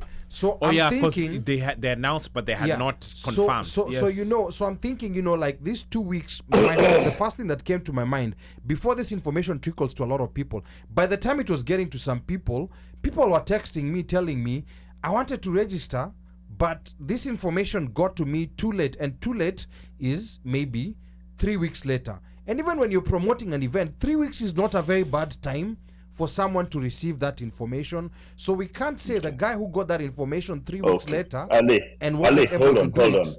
hold on. Again, we are doing the wrong thing, guys. You're doing the wrong thing. I didn't talk about the IBC thing, so don't bring it into the issue of ignorance. I'm talking about Kenya has made the new old passport obsolete. We have new passports. Mm-hmm. It is on YouTube. It is on the website. It is on a search. When you want to find out something about rugby, 7th, what do you do? Right now, if you want to find out, is Kenya playing in the rugby 7s, what do you do? You'll Google it. I ask Siri. So I'm talking about If you're a where rugby, if you're knowledgeable where the in rugby, information, Yeah. where the information is out there, but you do not take the initiative to find the information. That is what I'm talking about, because I am 100% sure this conversation will be taken out of context and used to flout this particular show that we are having. So to avoid that, I'm trying to make us understand so that it's on record. I'm talking about Kenya not playing at the LA 7. Now, if I'm there, I'm saying, oh, me, I'm going to watch Kenya, but I can just check it out. Let me check. How do you apply for 1, 2, 3? How do you do this? How do you do that? How do you do that? I'm saying people also must take the information that we have out there seriously. So that you say, I want to find out, can I fly with an expired passport? Can I get this? Can I get that? I'm not talking about us coming to do an event in 3 weeks, 2 weeks, 4 weeks. I understand 100%. I'm talking about information that is out there and somebody can easily go on and get it, and they do not. Okay, fair enough, BigTed. Now let's go through some other comments. Yeah, we're still reading the comments. Pablo says, I think I already read this, Pablo. Let's also agree while systems have been put in place. I think I read that. And then Ruth says, I've never received any communication after registering on the website. That's Ruth Kilungu telling us that. Slay says, I need to register, but if you don't receive anything, what's the purpose? And then Ruth says, they don't send out anything. Hata salamu za Jamhuri Day. And then I can see Pablo here is telling Slay, register first. Then if you don't receive anything, ask the purpose. We have Brianna Henda tuned in. Brianna Henda, karibu sana. At some point, it was 254 diaspora DJs. I think Brian is talking about some of the most influential diaspora spaces that we have. So at some point it was 254 diaspora DJs. We were headed into this direction for a Kenyan channel for communication to all diaspora Kenyans. And then Slay says, I registered for Star Travel for US. I've been getting emails on the flooding and situations in Kenya. And then a Slay Father says, it needs to be working before I sign up. This is my humble opinion. And then Pablo says, is telling Brananda it's not late. It appears like the need is still there for the communication channel. And then Brian says he still has unimplemented blueprints. Slay is saying can't sign up to get no information. Brian Ahenda says 254 wasn't for music. 254 diaspora DJs wasn't for music. It was to build a global Kenyan platform for news during COVID and how to get help from the embassies for COVID help. Embassies had the resources to help but didn't know how to get it to Kenyans. Yeah, that was a comment coming in from Brian Ahenda. So yeah. So Sorry, what was that? What was the 254? I don't know about it. So that's when COVID started, there was this Facebook group that came up where like Kenyan DJs would pop up. It was 24/7. People never used to entertain go and us. sleep. Yeah, every hour, like a different DJ would pop up playing music, and people would go round and round, and that people were interacting up with comments. So they would make some announcements on other things too, and it racked up so many followers within a very short period over of time. 10,000, right? Yeah. No, it was over 20,000. I think it went over 20,000. It racked up so many followers. And that's where DJ Sunny Sistuki has been DJing out in the US for a long time. But that's when like Sunny Sistuki became the Sunny Sistuki. Up on the list to Awatu. Up on the list to Awatu. That's when he became big, and he got to that level of Kina Shinsky and other bigger DJs. And Shinsky got US. bigger. And Shinsky got even bigger. And then we discovered a guy from Bongo. Yes, there was also that DJ from Bongo. Why am I forgetting his name? Diomi. And Diomi, yeah. Diomi. And he's even been here at Kilimanjaro Studios. Great DJ. So that's 254 diaspora DJs. Apple kuja bado ulikuwa bado unateseka Kenya. No, but Bafana. no, but according to AI, he was here. According to AI, you are here. Yeah, be careful with AI. What AI, I'm gonna share what AI said about BigTed. And this is what I tell people, with artificial intelligence, I think it's gonna amplify the people who are ignorant. Now I'm calling people ignorant. I'm telling BigTed now to look call at people yourself. ignorant. Be Yeah, your life, Ali. but it's gonna amplify people's ignorance, because like if I wasn't following BigTed, I would have easily believed who BigTed was. They were saying he'd been here since 2020. He had been a deputy ambassador in New DC, York. in New York. Yeah, there was some very serious misinformation that that was Meta AI. Speaking of AI, you guys Yeah. remember the story of the Maryland principal whose recording was leaked about him talking some racial stuff? No, I did not follow that story, but I But you heard something remember. about Yeah, that? I remember. Yeah, So some report coming out just the other day, yeah. that voice or whatever was used, AI was used to generate that one. Yes, so that's something. FYI. That's something that we have to start being very Yes. careful about. But now, not to get lost. Let's kind of like move back. Wanna come back to you, BigTed, back on the entertainment part. We got sidetracked a bit there. And Omosh, I want you to chime in a bit here. We want to go to Kenyan music. Okay. Is there any potential of Kenyan music becoming a force in the American entertainment scene? Maybe Omosh, you can say one or two things, and then we're going to talk to BigTed. Maybe what needs to be done for that to happen.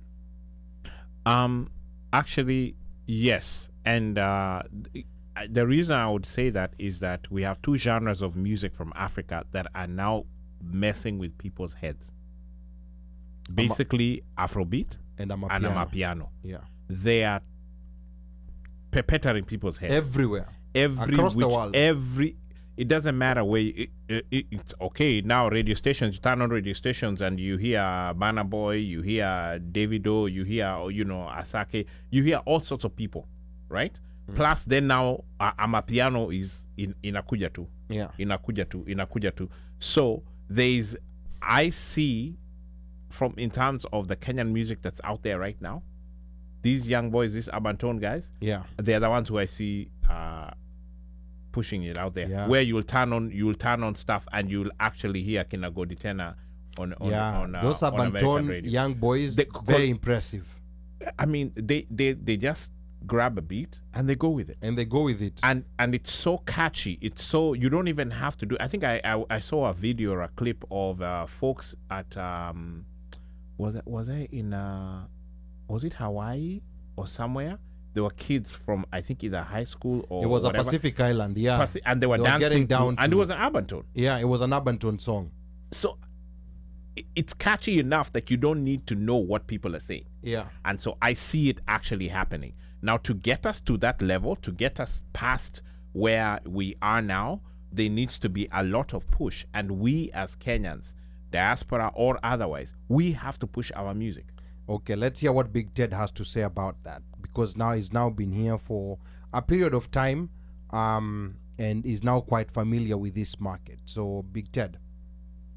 Yes, so number one, I believe we have everything it takes. And I just told you before, I'm going back to Kenya with renewed impetus to go and help the industry just blow up on people's faces. So I've been here, I've seen what guys have done. It first starts with the home team support of people in the home team on home area, liking it so much. And number two, putting resources behind it. And that's one of the things we must call Kenyans to do. We must call Kenyans to put resources behind those songs. I know Burna Boy was in Jamaica. My partner, my business partner is Kenyan but lives in Jamaica. And he told me he packed up like 60,000 guys in a stadium. Like those Rasta guys don't know anything, but they just know the songs, they know the vibe. And we're thinking about doing a couple of other things also in Jamaica with a lot of African artists. We need to get our music into the right ears. It also begins and continues with us being on the right table. I spoke about it before, I'll say it again. Correct. Okay. If we get the right places to showcase our music and for our music to be heard, and if we put real money behind this song, I mean, let me tell you, when these guys went to Park O2, it wasn't just some random guys who did it. No, it's the government, it is the Nigerians with money who put money in.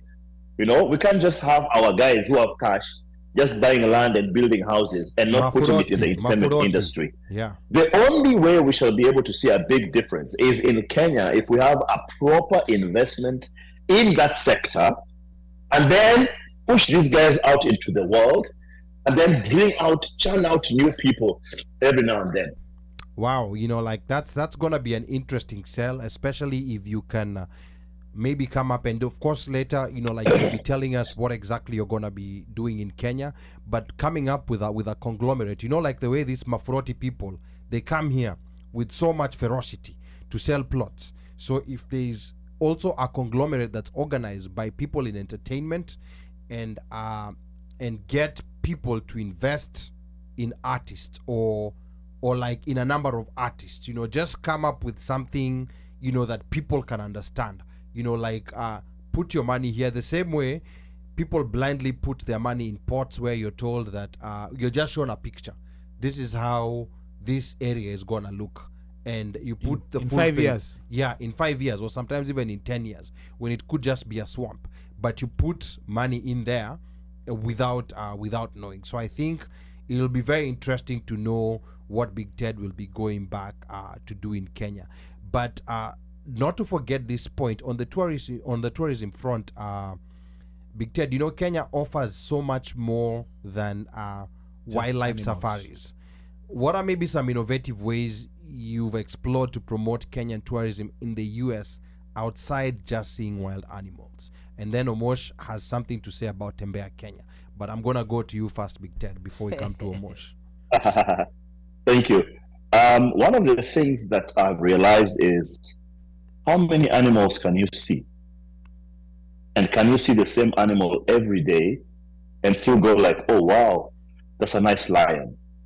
I think one of the things that I'm going back home with, and my message and my gospel, is we need to have value addition to our tourism.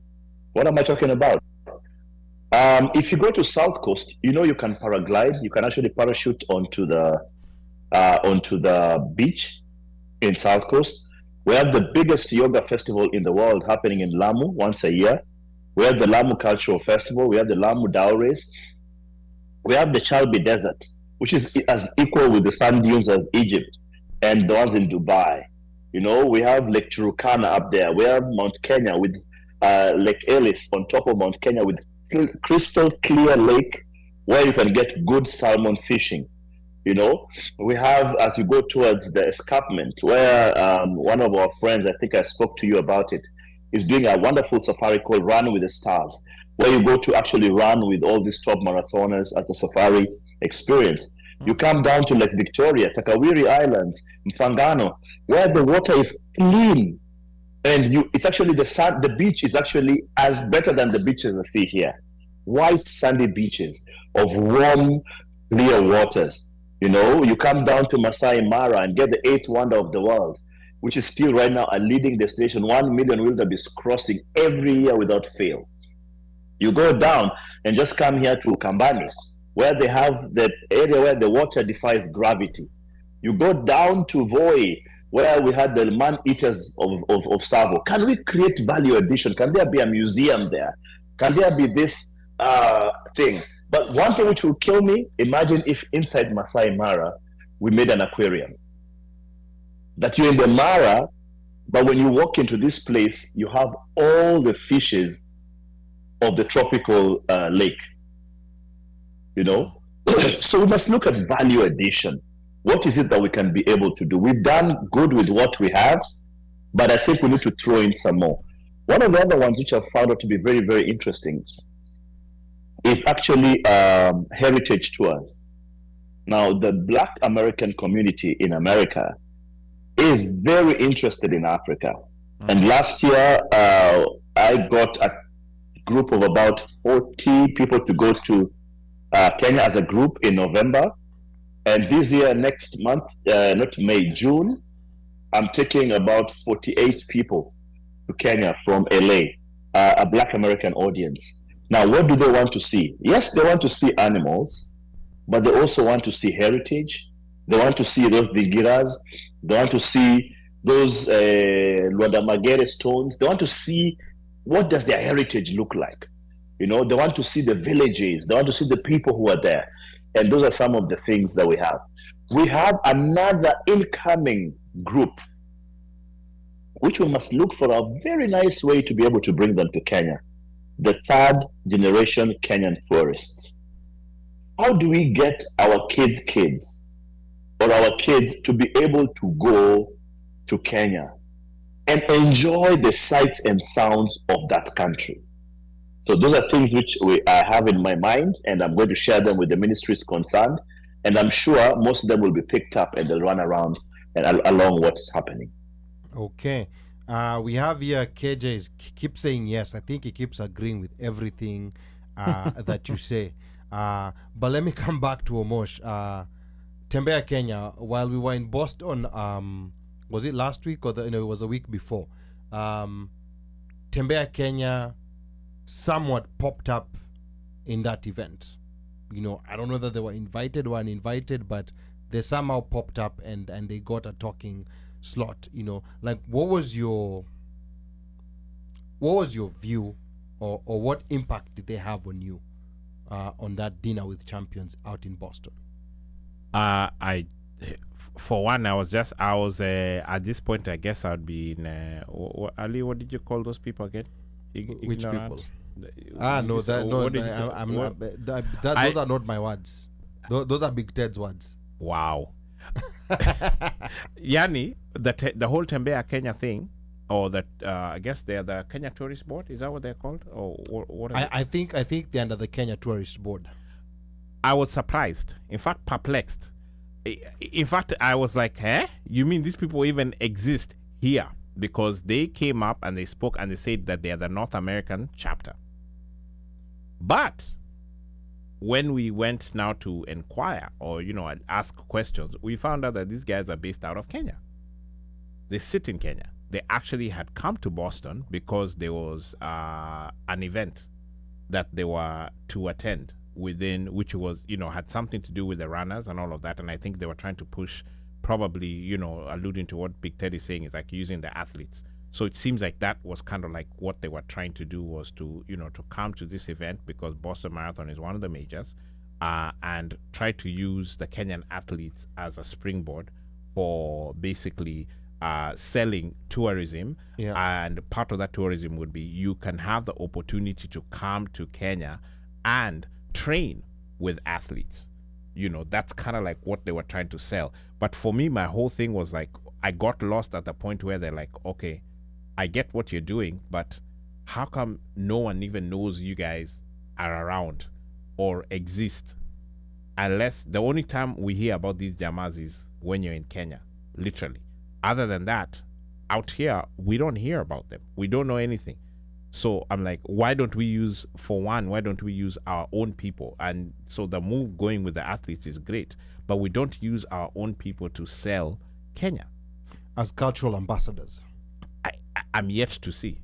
or is it Naomi Campbell who's the one who's selling Kenya now? So I think, I have my own personal issues about Naomi Campbell being, a cultural, like a travel ambassador for Kenya, but that's a story for another day. But talking about, our athletes, because we're out in Boston, and of course BigTed was also to come, but at that point when we were planning this, that news that, is being replaced had not come in. So it would have been nice to have you, BigTed, out there, and hopefully next year in your new capacity, you'll be able just to come, and you'll be more free. But we were out there in Boston, and of course we had the privilege of interacting with all these great marathon runners from Kenya who are participating, which was the then upcoming Boston Marathon. It was a Saturday night and they were running on Monday, and then the Ethiopian runners also came out. There was a Tanzanian runner. These are the elite runners. Then there was other people who bought tickets into the event, like random people who are from Brazil, are from Australia, but they came to run the Boston Marathon. They had wind of the event. I think even Japan was there. Yeah, even Japan, Brazil, New Zealand. These people, Netherlands. They had wind of the event and they just bought tickets because these are marathon runners, and they were so excited. Like you could see it even when they were given a chance to talk. They were so excited that they were coming here to run the Boston Marathon. The Boston Marathon usually I think has up to 50,000 runners, but being able to come here and be in the presence with the elite runners, which is a very small class, Kenyan. So there was there was a lot of excitement, and these were people from other parts of the world, and this is a space where we also interacted with Tembea Kenya. So BigTed, to you, like, how can we more effectively use our athletes as cultural, economic, and social ambassadors? Because we see what other countries do with their athletes who are world champions. How can we better leverage on that, BigTed?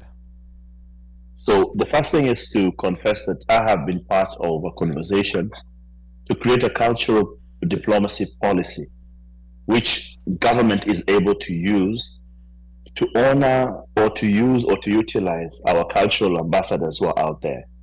Even you guys are cultural ambassadors, because you're there talking about Kenya, playing Kenyan music when you open up, playing Kenyan music when you close, Today I told you I was with the Mweta family who have 1.3 billion views. I was with Elsa Majimbo the other week. I was with lots of other people. And the Kenya Kwanza government, in its manifesto, said it's going to honor athletes and people in the creative industry. And I think that process is happening. One of the things that will happen is we shall get a policy document so that the policy goes beyond the people who are making it and it's spread out. One of the things that happened when I first came to LA, I told you guys this last time, I met a very rich guy, one of the most prominent rich people in America, black. And he told me that how come Kenya does not use your best people who we know, your athletes, to run for the country. And I think we've been trying to do that. We've been trying to incentivize them. We've been trying to make sure that part and parcel of them running is also making sure that the flag is lifted high.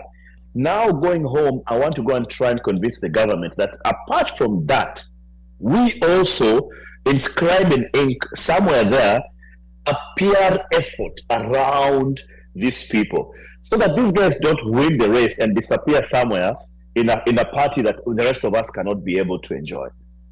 In LA over the last 2 years, I have hosted the rugby team every time they've come in my house, and I've called other people. I've hosted the marathon winners and the teams every time they've come here and they've won. So that is part of what we need to do. And I believe where we are going next, we'll be able to actually utilize all these people. So remember, all these are just fields or grounds or frontiers that were previously not charted. And now we are trying as a government to run as fast as possible to bring all these guys in and to make sure that everybody benefits. Okay, good. Now, what about runners like those ones who let the Chinese guys win? Are we also including them in this in this cultural ambassadorship? That video really went viral.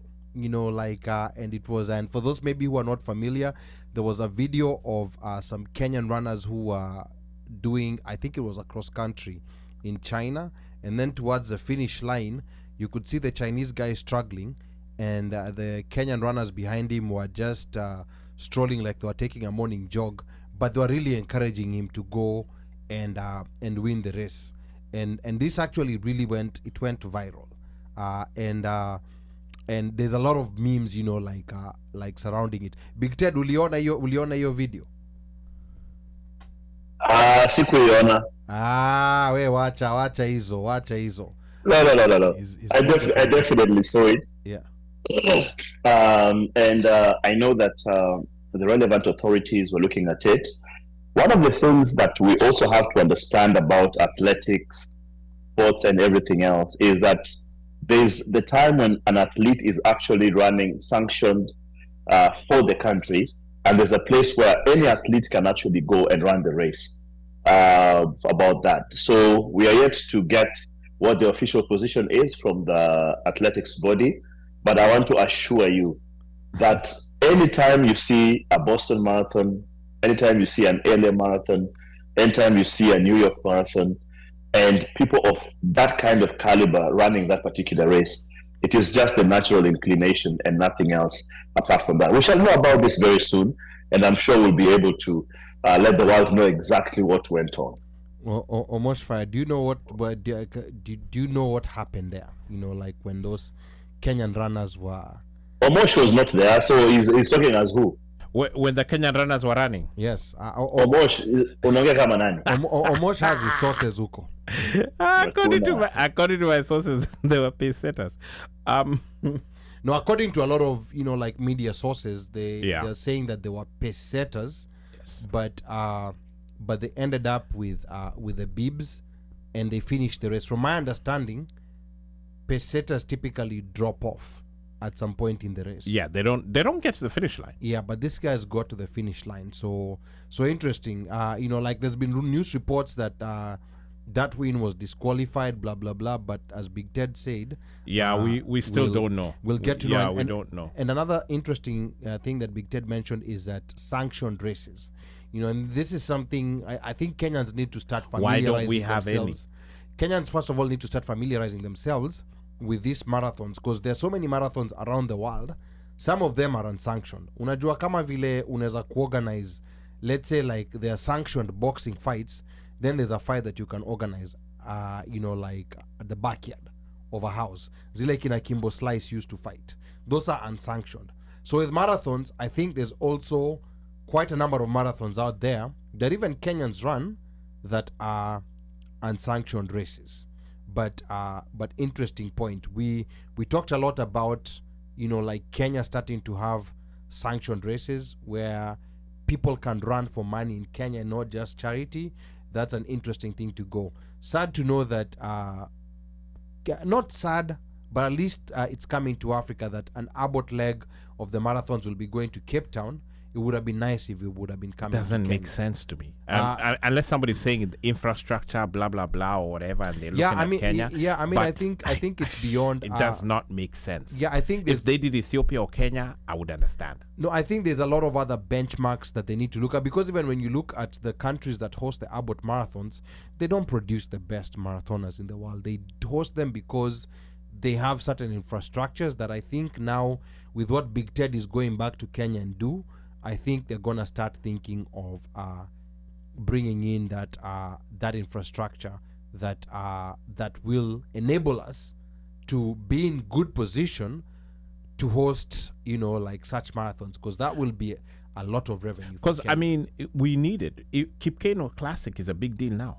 These guys these guys are running to Kenya to run with other Africans. Yes, because they've realized those African athletes are no joke. So they want to come for the Kipkeino Classic. Yeah. You know?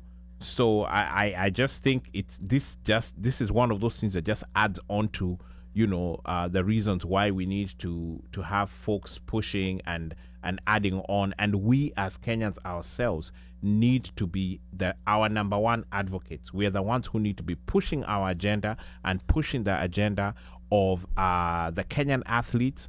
And everywhere we go, we should be, you know, wearing, You know, the Kenyan flag is really, in fact, even just having what BigTed is wearing on his hand, you know, people see that and they're like, oh man, you're from Kenya? Yeah. They know the flag. I mean, that thing has been a free Kenyan advertiser. A lot of people know about that, bracelet. That bracelet, yeah. Yeah. Yeah, so We are known. I don't see why we cannot do better for ourselves. We need to do better. Yeah. Now, as we get close to wrap up, I'm going to just read a few comments that were coming in I have on a YouTube. question to ask BigTed, but you finish the question. Yeah, let me read the comments on YouTube and then you can ask your question. Mindok here, this is back to where we're talking about registration. She said registration time was kidogo. Some of us don't live in DC and we have to take time off and arrange travel time.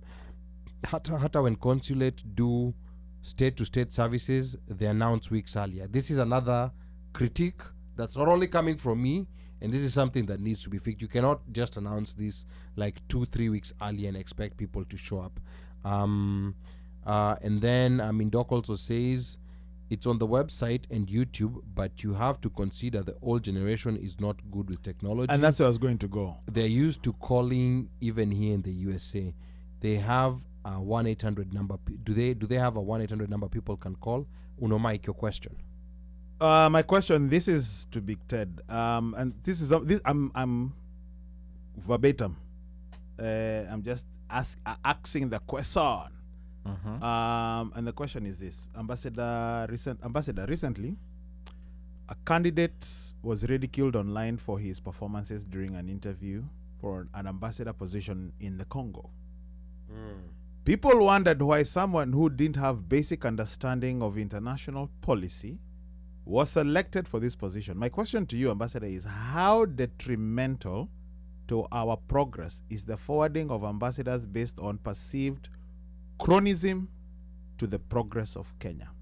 You, I think, ni BigTed atayansa next week. After I talk. But hapa ni trick. Hapa ni trick. No, pengine akona vile anaweza navigate. Wacha tusikie. Wacha tusikie.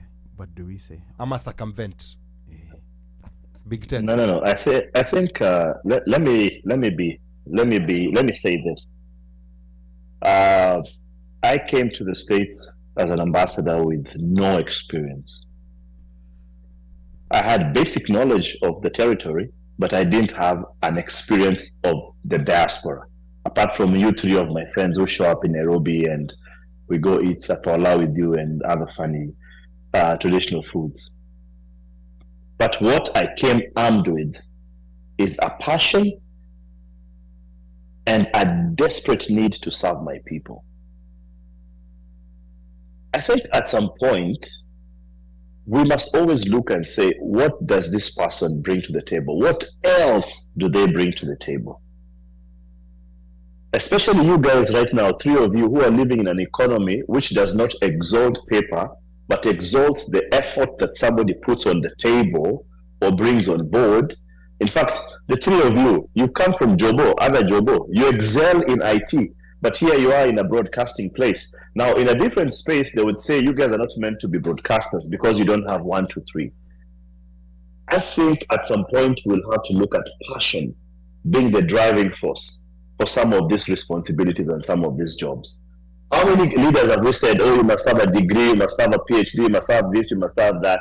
And when they come to the constituency, they can't deliver to us because he passed all the things you wanted, but did not pass the single thing that you needed, which is a passion for service. Okay.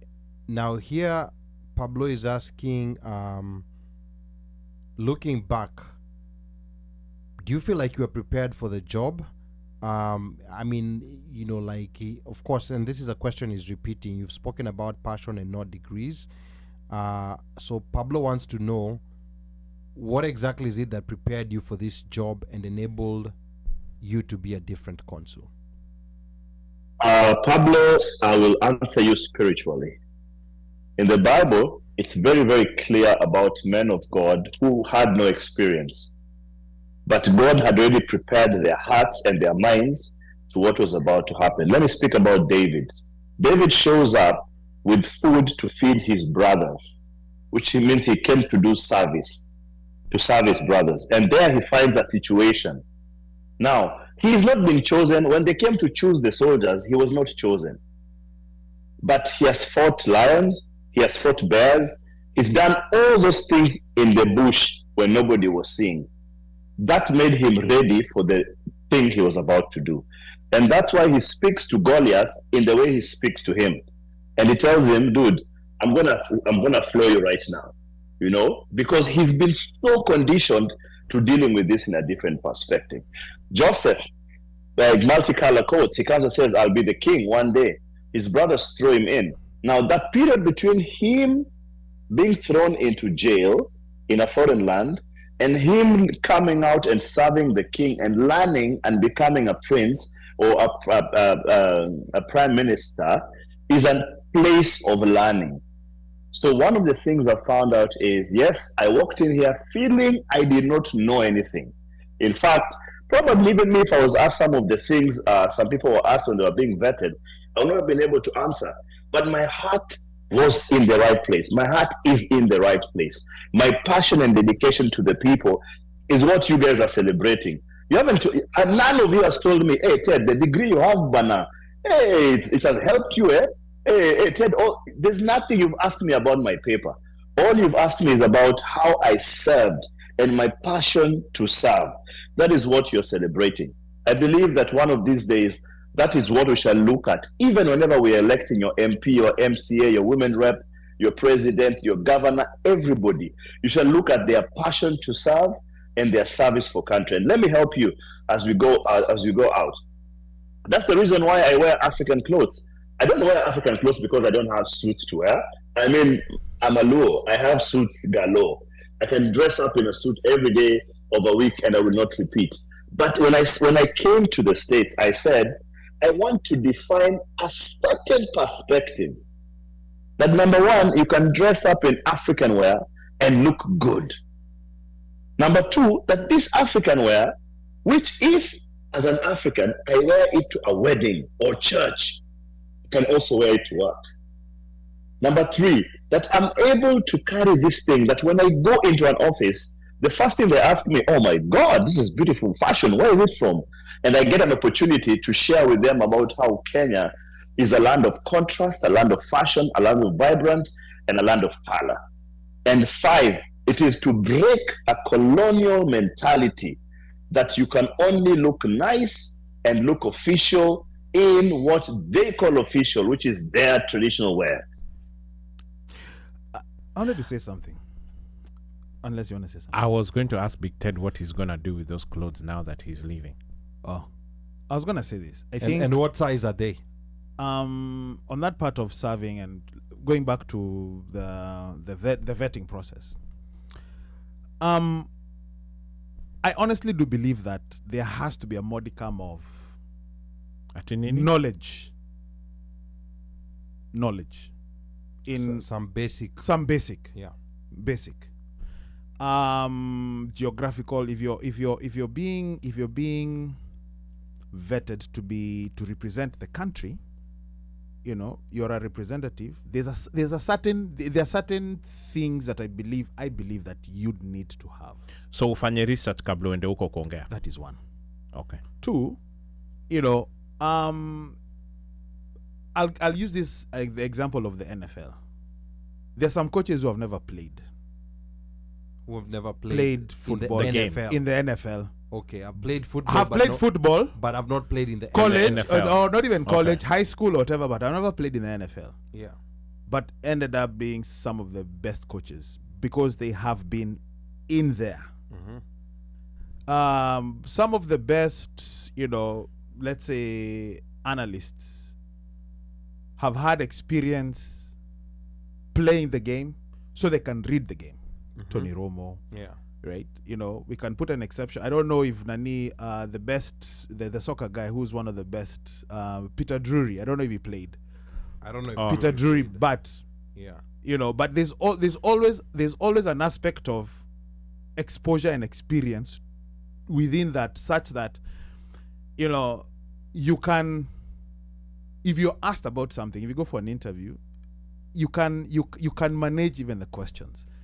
You may not have, let's say, a master's degree in diplomacy, but you probably served somewhere. You've been in the diplomatic corps for a while. Yeah. So you know the ropes. You know how to navigate. You know how to talk. You know the how to manage my challenges. And I think that is also it's crucial to have some certain knowledge, fundamental, basic, but something that can be very studied, and especially in certain roles that you're going to be put up for.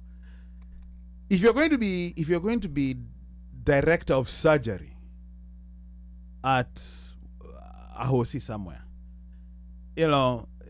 passion is one thing, but you need to have a certain level of experience doing surgery, or so that you can be able to identify if there are things and what to avoid and how to not to navigate, what to avoid, or if somebody brings up a problem, you need to there's a need for you to know. Let's not do this. Let's go this way. Project management. I just think that there needs to be a level of expertise and experience, or a modicum. Just know a little bit. I did watch that vetting process, but I think also the presence of a vetting process also shows a certain advancement within the Kenyan system. But I think also that vetting process should not just be a conveyor belt, because the framers of the 2010 Constitution put that process there for a certain reason. It was for certain historical reasons, not to go on the negative side, but there was a point in Kenya where, diplomats were being appointed, willy-nilly. Yeah. So I think that process was put there because this is going to be the face of Kenya. And I think, to me personally, there are some questions that were maybe slightly difficult, but there are some basic questions like, what is gross domestic product? I don't know. I personally felt a bit uncomfortable with someone, who doesn't know, what gross domestic product is. It's something that's fairly basic, not only to economists, but to just any regular people. So I think, maybe the vetting process did, bring out to the surface something, but I also tend to agree with BigTed when he says sometimes it's not just the degrees, it's not just the PhDs, it's the leadership. I think it's a combination of different things, because I think also what worked for BigTed when he came, it wasn't just his passion, but he's been in leadership. Because I think that the aspect of being a leader is also very important, that sometimes underlooked. He's been in leadership before in different capacities, and that in itself is good enough. We don't know if the guy who was refused was in leadership. So he had been, like a manager for a gas station, and this is public information. Unfortunately, it's out there. That was his highest. Omosh was the leader of the airlift. Yeah, it doesn't mean that but because this is a different whatever. Again, being in leadership, because those are some of the tangible traits that somebody can see that this one has led a mass of people, a group of people, has been in charge, has directed something. The presidential or the press corps, something like that. So ni mtu anajua, and then on top of that, that means you are dealing with foreign dignitaries. Okay. So there's a way you can schmooze with people. All right, let's get off that as we try to get. Let me ask you guys. Let me ask you a question, guys.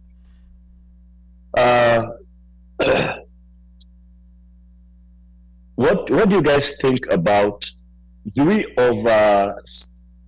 overhype paper in terms of degrees and certificates and masters and things like that?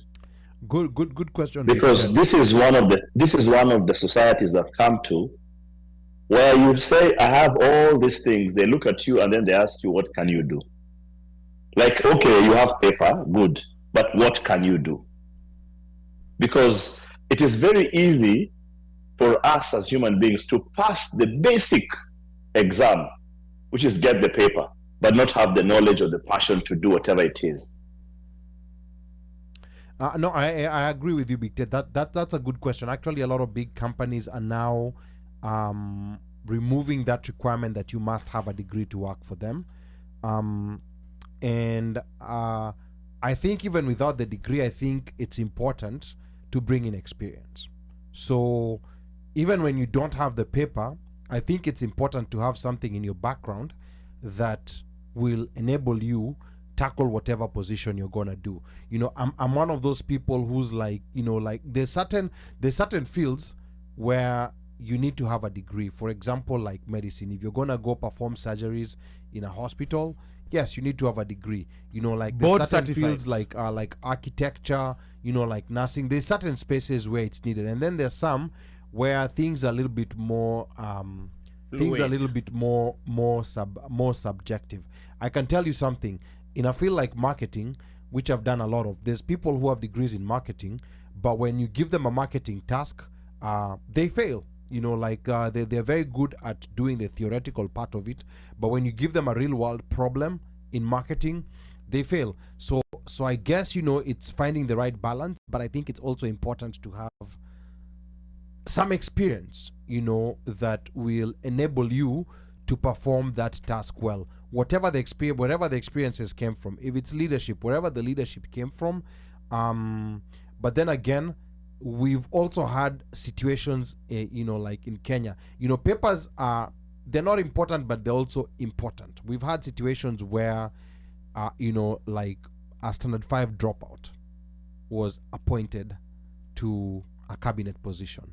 You know, like, I think that's problematic. I know we're not doing any negatives today, but I think that's problematic. You know, like, we can't also just flip the whole script and say anyone, you know, as long as, you know, like, you're a good person and good Christian, and you have the passion, then we can give you a job and see how it works out. I think it's important to contemplate, you know, to look at background. I think one thing that's not, you know, like taken very seriously is also ethics. I think ethics is one of the most important things, you know, to be reviewed. Chapter even 6. Before papers. That's neither here nor there sometimes, but I think that's something that we can slowly improve on to get to where we want. BigTed. I'm with you above with everything. You must have knowledge of whatever it is you're going to do, and all that. But humbly, I want to tell you that we've had people with all this who have come into positions in parliament who have never helped their constituency. So they passed what you want, but did not pass what the Mwananchi felt they needed. So, and then we've had people without anything who've come and decided, you know what, mimi nitasaidia hii kitu vile naweza, in a very, very humble way, because this is a territory which is anything small becomes fire. It's like that person who feels they're not pretty, but everybody looks at them and says, oh my God, you have so much potential. The day that person steps up is the way it changes everything. And I wouldn't, maybe the guy has other skills, you know, and maybe that's what, when you look at degrees, diplomas, PhDs, and everything else, we need to look at what other skills do these guys have? Mm-hmm. Do they have the necessary skills for this job? You know, right now in America, we teach customer service that you can be a bus driver, but you serve guys with so much,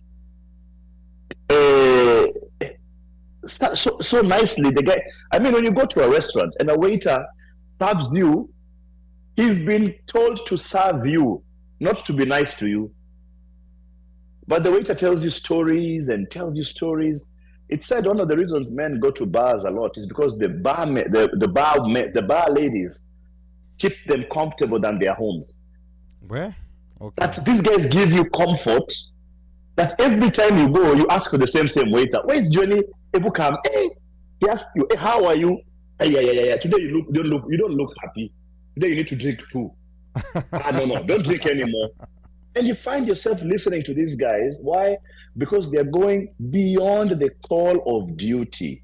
And that is what we have been called to do right now. Let me tell you, one of the reasons I tell guys why I work so hard, and I told you guys in the last show, I will never be shocked if I see the president of Kenya coming to one of the barbecues for the community and sitting there the whole day. Now, if I'm Jifanya that can never come with you guys for those things, how will I accompany? I'll feel uncomfortable, you know? So I have to run fast because I know my boss is running faster. In a day, he's done 10 events, 10 meetings, and me, I've done one. Now the day he comes to me, I'll get tired by morning. I'll be telling him, let's do this. And the guy is gone and he's gone away. And a story for another day, I'll tell you how we campaigned with him and how he used to wake up at 5. Before everybody else woke up, he had done the program, done the plan, and we were on the road. And before, now we start our official time at 10, where everybody, all the departments meet. He had already done 3 events and come back. So I have learned a lot, and I love leaders who are very, very, very quick. I love leaders who are very down to earth, who demystify the position and office that they have. I love people who mingle and don't look at that. And as I told you at the beginning of this show, it is never yours. It's just your turn. So when you're given your chance, do it and do it well. Okay. But also to add, just I want to say this. In as much as we are talking about qualifications, no need, the Constitution says that you need papers. There's a certain minimum. There's a certain minimum. So we also can't run. So we can't run away from that, because that's exactly what anyone Omki Tata. If somebody like Omosh has just been picked up and doesn't have a degree, not even a certificate to run, but he'll be like, he's not qualified. You know, you can just go. You can run to Teams University and get one. Stephen Okoth says, how many of those had genuine degrees? Watu hununua degrees at home, and to me, that degree requirement in the Constitution is something that I personally have issue with. Yeah, but it's in the Constitution, it is. Unfortunately. So it is what it is. Now, Big Ted, as we wrap up, as we get close, you know too well that effective communication is key. What, in your opinion, needs to change about how Kenyan embassy consulates engage with diaspora media? I'll tell you one of the answers we've got before, because we've always constantly tried to engage ambassadors that have come here, and maybe you can now reveal to us whether this policy is written official or it's unofficial. One of the things that we've been told is that, number one, it's only the ambassador who can speak to the media. So if there is maybe another diplomat in a different capacity who's in a better position to articulate something, they are not allowed to speak to the media. This is what we've been told. The other thing that we have also, encountered is that media engagement has to get approval from Nairobi. These are things that we've gotten. We don't know, and sometimes we've done the official thing. Take this email request. We send an email, and we never get a response back. So, Big Ted, talk to us. Ama, this one is for after next week. Number one, it's important that the hierarchy of any institution is followed. There's no way you can have somebody who is not the leader of the institution speak for the institution, because anything that the person speaks about becomes policy or becomes law or becomes an official statement or communication.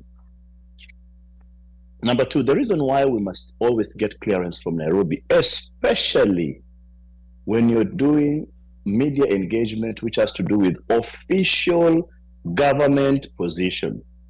The reason why it's so easy for me to speak to you is because whatever we're talking about is about my life. It's not official government position, but I also know what to talk about and what not to talk about. There's a territory if you walk into, I will tell you, I'm sorry, that I cannot comment on. But there's the part that if you ask me, I'll be able to explain it to you because it does not contradict or confirm or present an official position for government in this conversation. So I think it's important that the same way you say we have a constitution which guides, we also have a code of practice which guides what and how we are to do it.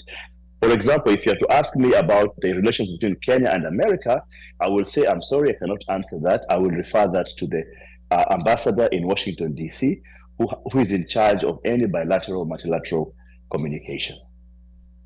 Okay, all right, fair enough. So the clearance from Nairobi part, and then also, so the fact that, you know, like another official, no official besides the ambassador can speak to the media, does it mean that it's completely not allowed, or does it mean even with permission of the ambassador, they still cannot speak to the media? No official can speak unless cleared by the ambassador. It's the same way. Let's imagine there is a Toyoyo happening. And for your information, I want to tell you that even whenever I used to travel from LA to come to that territory, I had to seek concurrence with my colleagues because that is their territory.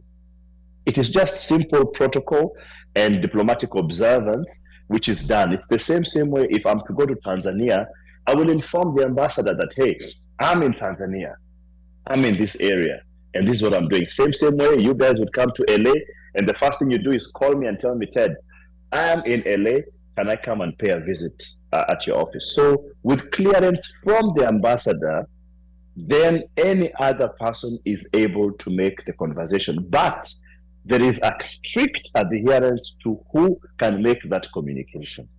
Okay, all right, fair enough. Going forward, we'll know what to do. And now, as you move on from this role, what exciting things are on the horizon for you as soon as you touch down in Kenya, after hanging out in the Jobless Corner crew? What next for you after that? Na ukiandika kitabu, you make sure you give us our cut. You give us a shout out. No, our cut. No, because we are gonna be in the book. Okay. Yeah. If you promote the book, and I'll definitely write a book very soon. It's called Grace in the Corridors of Power. It basically just chronicles my last 15 years working for governments, presidents, kings, the Pope, Barack Obama coming to Kenya, all the things that I've seen, I've been able to experience, meeting Oprah here in LA, and Adam Sandler, all the celebs, Snoop, and all those people. But that notwithstanding, I think one of the most important things that I'm taking to Kenya is this zeal that Kenyans should not feel like tuko mbali sana. And that thing is really, it's really, like I feel like being on the ground today to tell the creative economy that, guys, this is the way. What we need to do is let's organize ourselves to enjoy this, or let's organize ourselves to enjoy this, and to plow back that. Two is to see the Grammys come to Africa. That's a big one. I was there for the NBA launch in Nairobi. The NFL has also launched in Nairobi. Invention Studios and the other guys who are doing movies are coming to Nairobi. Some of them through my efforts, some of them through a joint effort with other people.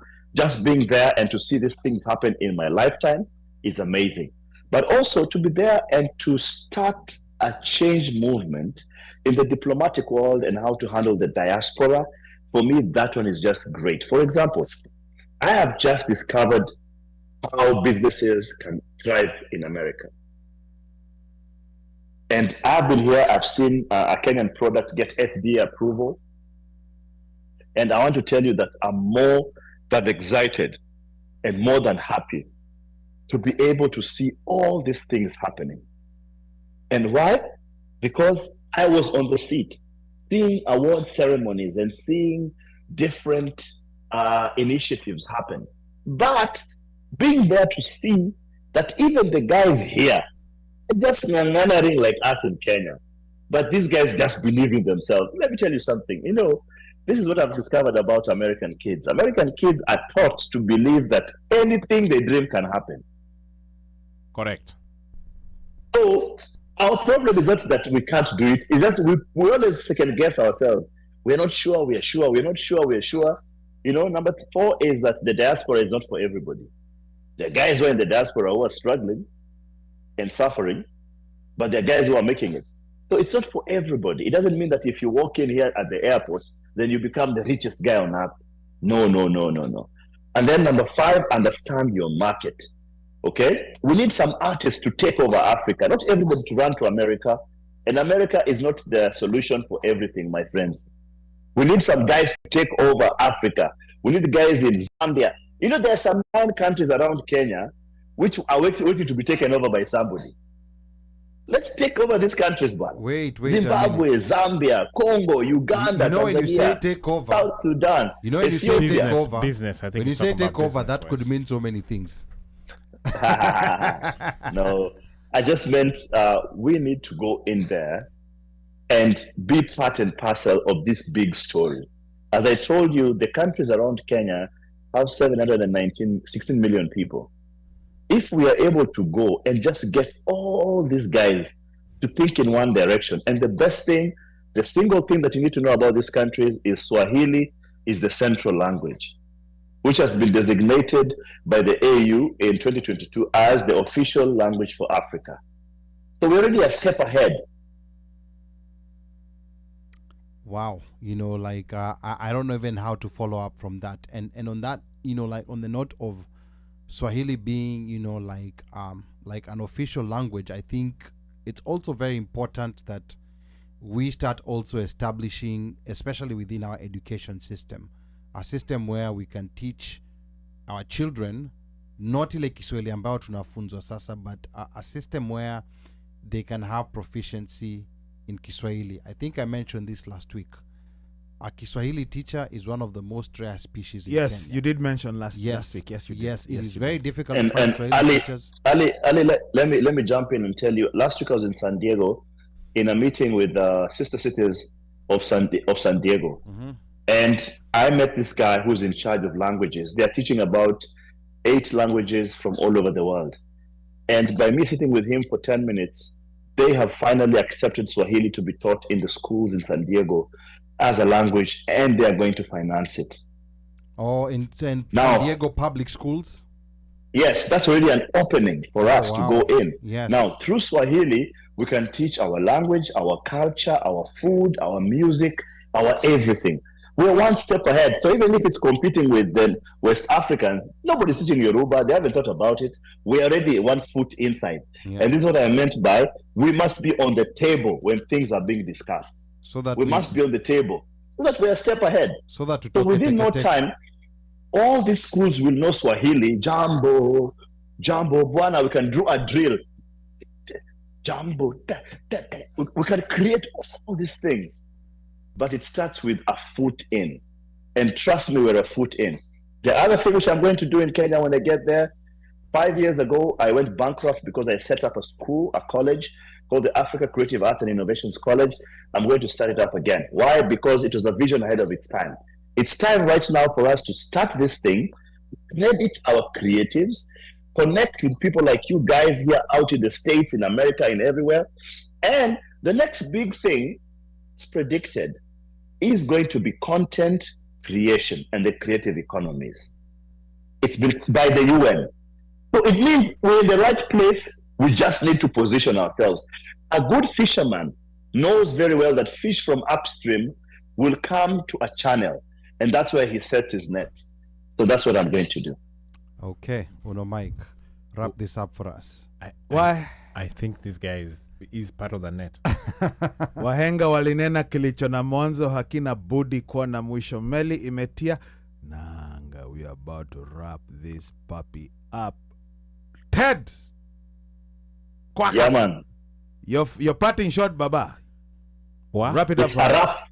It's a rap like Moi. Like Toro. Let's take it off. Na hiyo yote ni maendeleo. Wow. I think for me, one of the most important things is life happens with seasons. There's a season for everything under the sun, says the Bible. There's a time to cry, there's a time to laugh, there's a time to plant, there's a time to reap. My season has come to an end, but it simply means another season is beginning.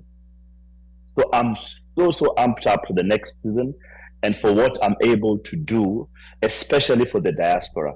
I'm going back to Kenya as an advocate for the diaspora. I'm going to push for some things and speak in spaces and look for. I'm going to tell the PS tomorrow about what you guys have said. You guys would want like a newsletter sent to you every week, every month, updates, tell me stuff and everything. I'm going to speak to her about that. And I'm going to talk to the president about the needs of the diaspora. How can we get the diaspora to be more effective, even in not only remittances, but investing in the country and getting our third generation kids to be part and parcel of the whole structure. I'm going to speak to our leaders of being an amplified voice for people out here, but even for businesses. I now know what a guy is looking for.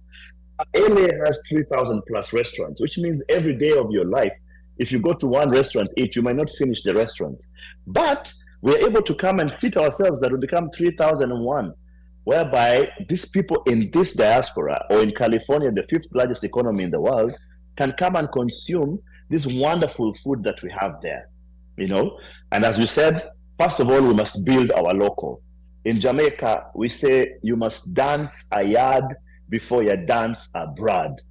We have to build Kenya, build the structures, and then we come out here with built up structures. Now, for the guys who are here, we also need to help you guys build your structures before us guys storm and take over the world. Africa is the future. Africa is my business, and my business is definitely Kenya. And that's why I love my country to the end of the world. Thank you. Omosh. Now, what do you say after guys said all of those things? Manage my challenges. Bwana, this guy set me up with Africa being his business and his country is Kenya and CG is Mjukua Masai. Oh, yeah. So, thank you, Ted. Thank you so much for this unprecedented. This is the third time, right? Is this? I think this is the third This time. is the third yeah. time. This is number 3. Yes. You're on mute, Ted. And third time in under a year. I don't want to say, because the first time, you know, like he was still fairly new, so I think it stretched a little bit over a year. I can't remember the exact date. And in fact, I don't think we have a. He's on our list of most. We've not had a guest 3 times. We've had some guests twice. Yeah. I don't think we've had a guest 3 times. I don't. Yeah. Yeah. So maybe Ted is Anna, gonna land into the OneMic Hall of Fame. Yeah. Yeah. I think so. So asante sana, Ted.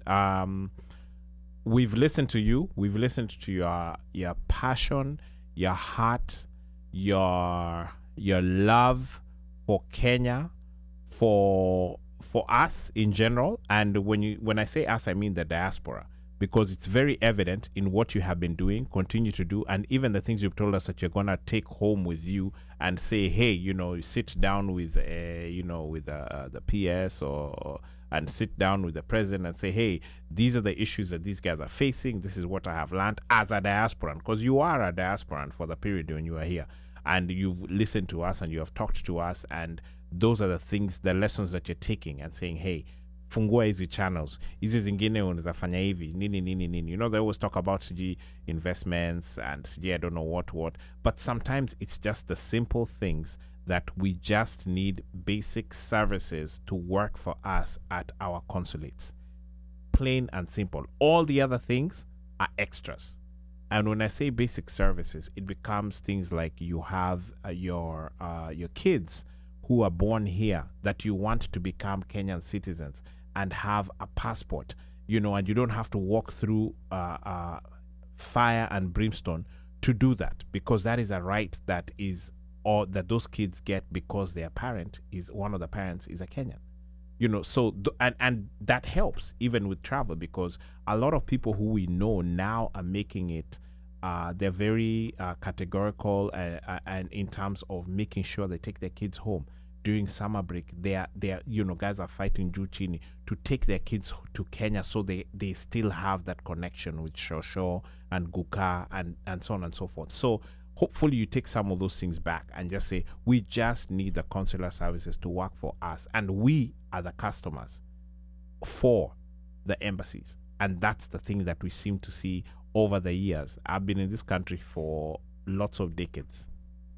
and not 1 or 2 decades either. Or 3 or 4. And the embassy has just been a no-go place. You just don't go to the embassy to ask for anything. You don't call them, you don't go there, you don't show up unless your documents are done, and that's the only time you show up. And now, if you have another option of another passport, you just don't go. That's what's happened with a lot of people. So even when you're asking about the IDs, whether people have IDs, that would be one of the reasons why some people don't have or even know you can go to the Kenya embassy and actually get a Kenyan ID. Some folks just at this point don't even know it. As crazy as it sounds, you know, it goes back to that whole point of the passports, you know, no longer being the dark blue, and we're now using the light blue, or should I say sky blue, that is a East African community passport. Well, with all of that said, we thank you so much for having the passion coming on the show, and we look forward to you coming back on the show at your new duty station, wherever that's going to be. Because I believe you're going to be given another assignment. Maybe you are the one who just doesn't know it. I believe you're going to be given another assignment. And it might be maybe a position that's created based upon things that have transpired or come out of here. One thing you didn't answer for us, I think, and this is your opportunity, is whether you're going to be here or not. I don't remember him answering that question. I know you say that you're going to be gone in a week, but are you still going to be here around for the conference? Should I say for the president's coming into town? After you get kicked out of the mansion, are you still going to be in town hanging around? You know, like we have basements where we can host you. Or chairs? I'm headed to Kenya to report back to my appointing authority that I have done what he sent me to do. Sawa. And then I will know from there what happens. But trust me, my hand is still inside the diaspora, and I have lots of stuff for you guys also just waiting. Okay. Excellent. All right. Okay. Excellent. Yeah. Asante sana, Big Ted. This was another excellent episode. You know, I don't know what more to add. It's very important, like I keep telling people, in as much as there's a whole stream of negative news that that flows within our timelines, the algorithms within Kenyan circles, you know, like love those negative stories. So I think, you know, like whenever you're gonna put them out there, you know, like in a public space where other people outside your small circles are gonna see, just be careful, you know, like give context, make people understand that this is you know, like what's happening. But even with the reporting of Western media, when they report issues that happen in Africa, if it's a flood in Africa, it's reported very differently. You know, they always come up with the incompetence part, with you know, like they didn't do this, they didn't do that. But whenever they're reporting floods here, like in Houston or any other place that has seen floods, there's always very empathetic reporting. So to me, like creating stories and journalism, that's another big area where I think Africans are still lagging, because we do have our outlets, but we do have outlets that sometimes love these negative stories, and then we do have, you know, like foreign outlets that use African voices to push a foreign agenda, which I think is also very problematic. I think one area, Big Ted, that you need to look at is media, and this has to be non-profit, because professional journalism is very expensive. I think the budget for NPR, and maybe I might be wrong, I might be off here, and there's about $60 million a year, you know, and this is money that they, in a for-profit model, they will not be able to deliver the kind of quality that they deliver. So I think this is one area that that is still lacking in finding media that doesn't have to engage in breaking news and negative stories to make money, because those stories are the money makers. We want media that will give us, of course, the real situation, the real condition, but at the same time just be able to show us a side of the country that would typically not be shown in these breaking news environments and in these trending spaces. I think that's very important. China, Japan, Turkey, all these countries have their own medias. Look at what Al Jazeera did for the Arab world. I think, you know, like, and right now as we have this very sad situation happening in Palestine, if it was not for Al Jazeera, I can assure you that a majority of what people now know about the conflict there would not be here. So I think it's very important. Maybe we can follow a model like South African Broadcasting Corporation. They also have a very good model, a good system. So media is one of those things that I want you to think about, BigTed.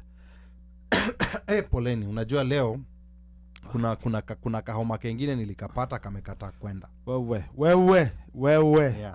Let me actually. God forbid. Jesus, in Allah's name. I think one of you guys. Ali. This is all you, bro. Ali. Yeah. The team, as I drop off the call, but I'm watching the broadcast. Yeah. I want to sincerely thank the whole team at OneMic for the honor you guys have given me every time to come up. You didn't have to. And I don't think, maybe I might not be your number one stories every time. But I thank that you gave me that. And to the people in the diaspora, I thank you for giving me an opportunity to serve. And where I went wrong, you called me and told me, Ted, I think you need to do this, and you need to do that. Ali, you've called me many times. Or Mosh, you've talked to me on the side, about various things. And there are people in every city and every town, old men, young men, Generation Z, Y, Z, everybody, who have come out there and have held my hand. So as I leave with this trophy, I share it with everybody else who has been there and who has been clapping for me all along. And even as I exit, I thank those who are standing up on their feet to clap me out. At the same time, those who are jeering me, it's okay. I'll come back better. I'll learn my lesson, and I'll be able to make it work. So thank you very, very much, guys. God bless you. As I drop off, I'm still watching the show, but I want to take care of 2-3 other things around me right now. Thank you, and asanteni sana. Okay, thank you so much, BigTed. Na kwa hayo machache, yeyote ambaye anataka kunipigia simu, nambari yangu bado ni ile 1-800 mteule. Na operator akishika simu, mwambie unataka kusema na mjukuu. Na akikuuliza ni mjukuu yupi, mkumbushe ni mjukuu yule wa Masai. Because I'm Kenyan by blood, American by design, Masai by choice. Sichagui, sikagui, na sibagui. Kwaherini. And thanks, Ali, for that. I know folks are wondering why Mikasi is not here. He had a death in the family, and he couldn't make it. He lost somebody very, very, very close to him. Yeah. Basically, I guess is this maternal? Yes. Yeah, I think it's maternal grandmother. Yes. And so he was not able to make it. In fact, he's going to be traveling. So if you guys have his information, you can reach out to him directly and say, Paule, it's a sad time for us as a show because, this is our brother. We walk hand in hand and we hold hands. So Mika, tuko pamoja, and we understand, and Paule. So I would be remiss not to, say that on air, and also to let you know that tuko pamoja. So in case folks are wondering, Mikasi has a death in the family, and so he wasn't able to show up for the show. But again, we'll walk with him hand in hand. Thank you for that, Omosh. Aiden, Daddy loves you. Jerry, Daddy loves you. Nemo, Daddy loves you. Until next week, be blessed.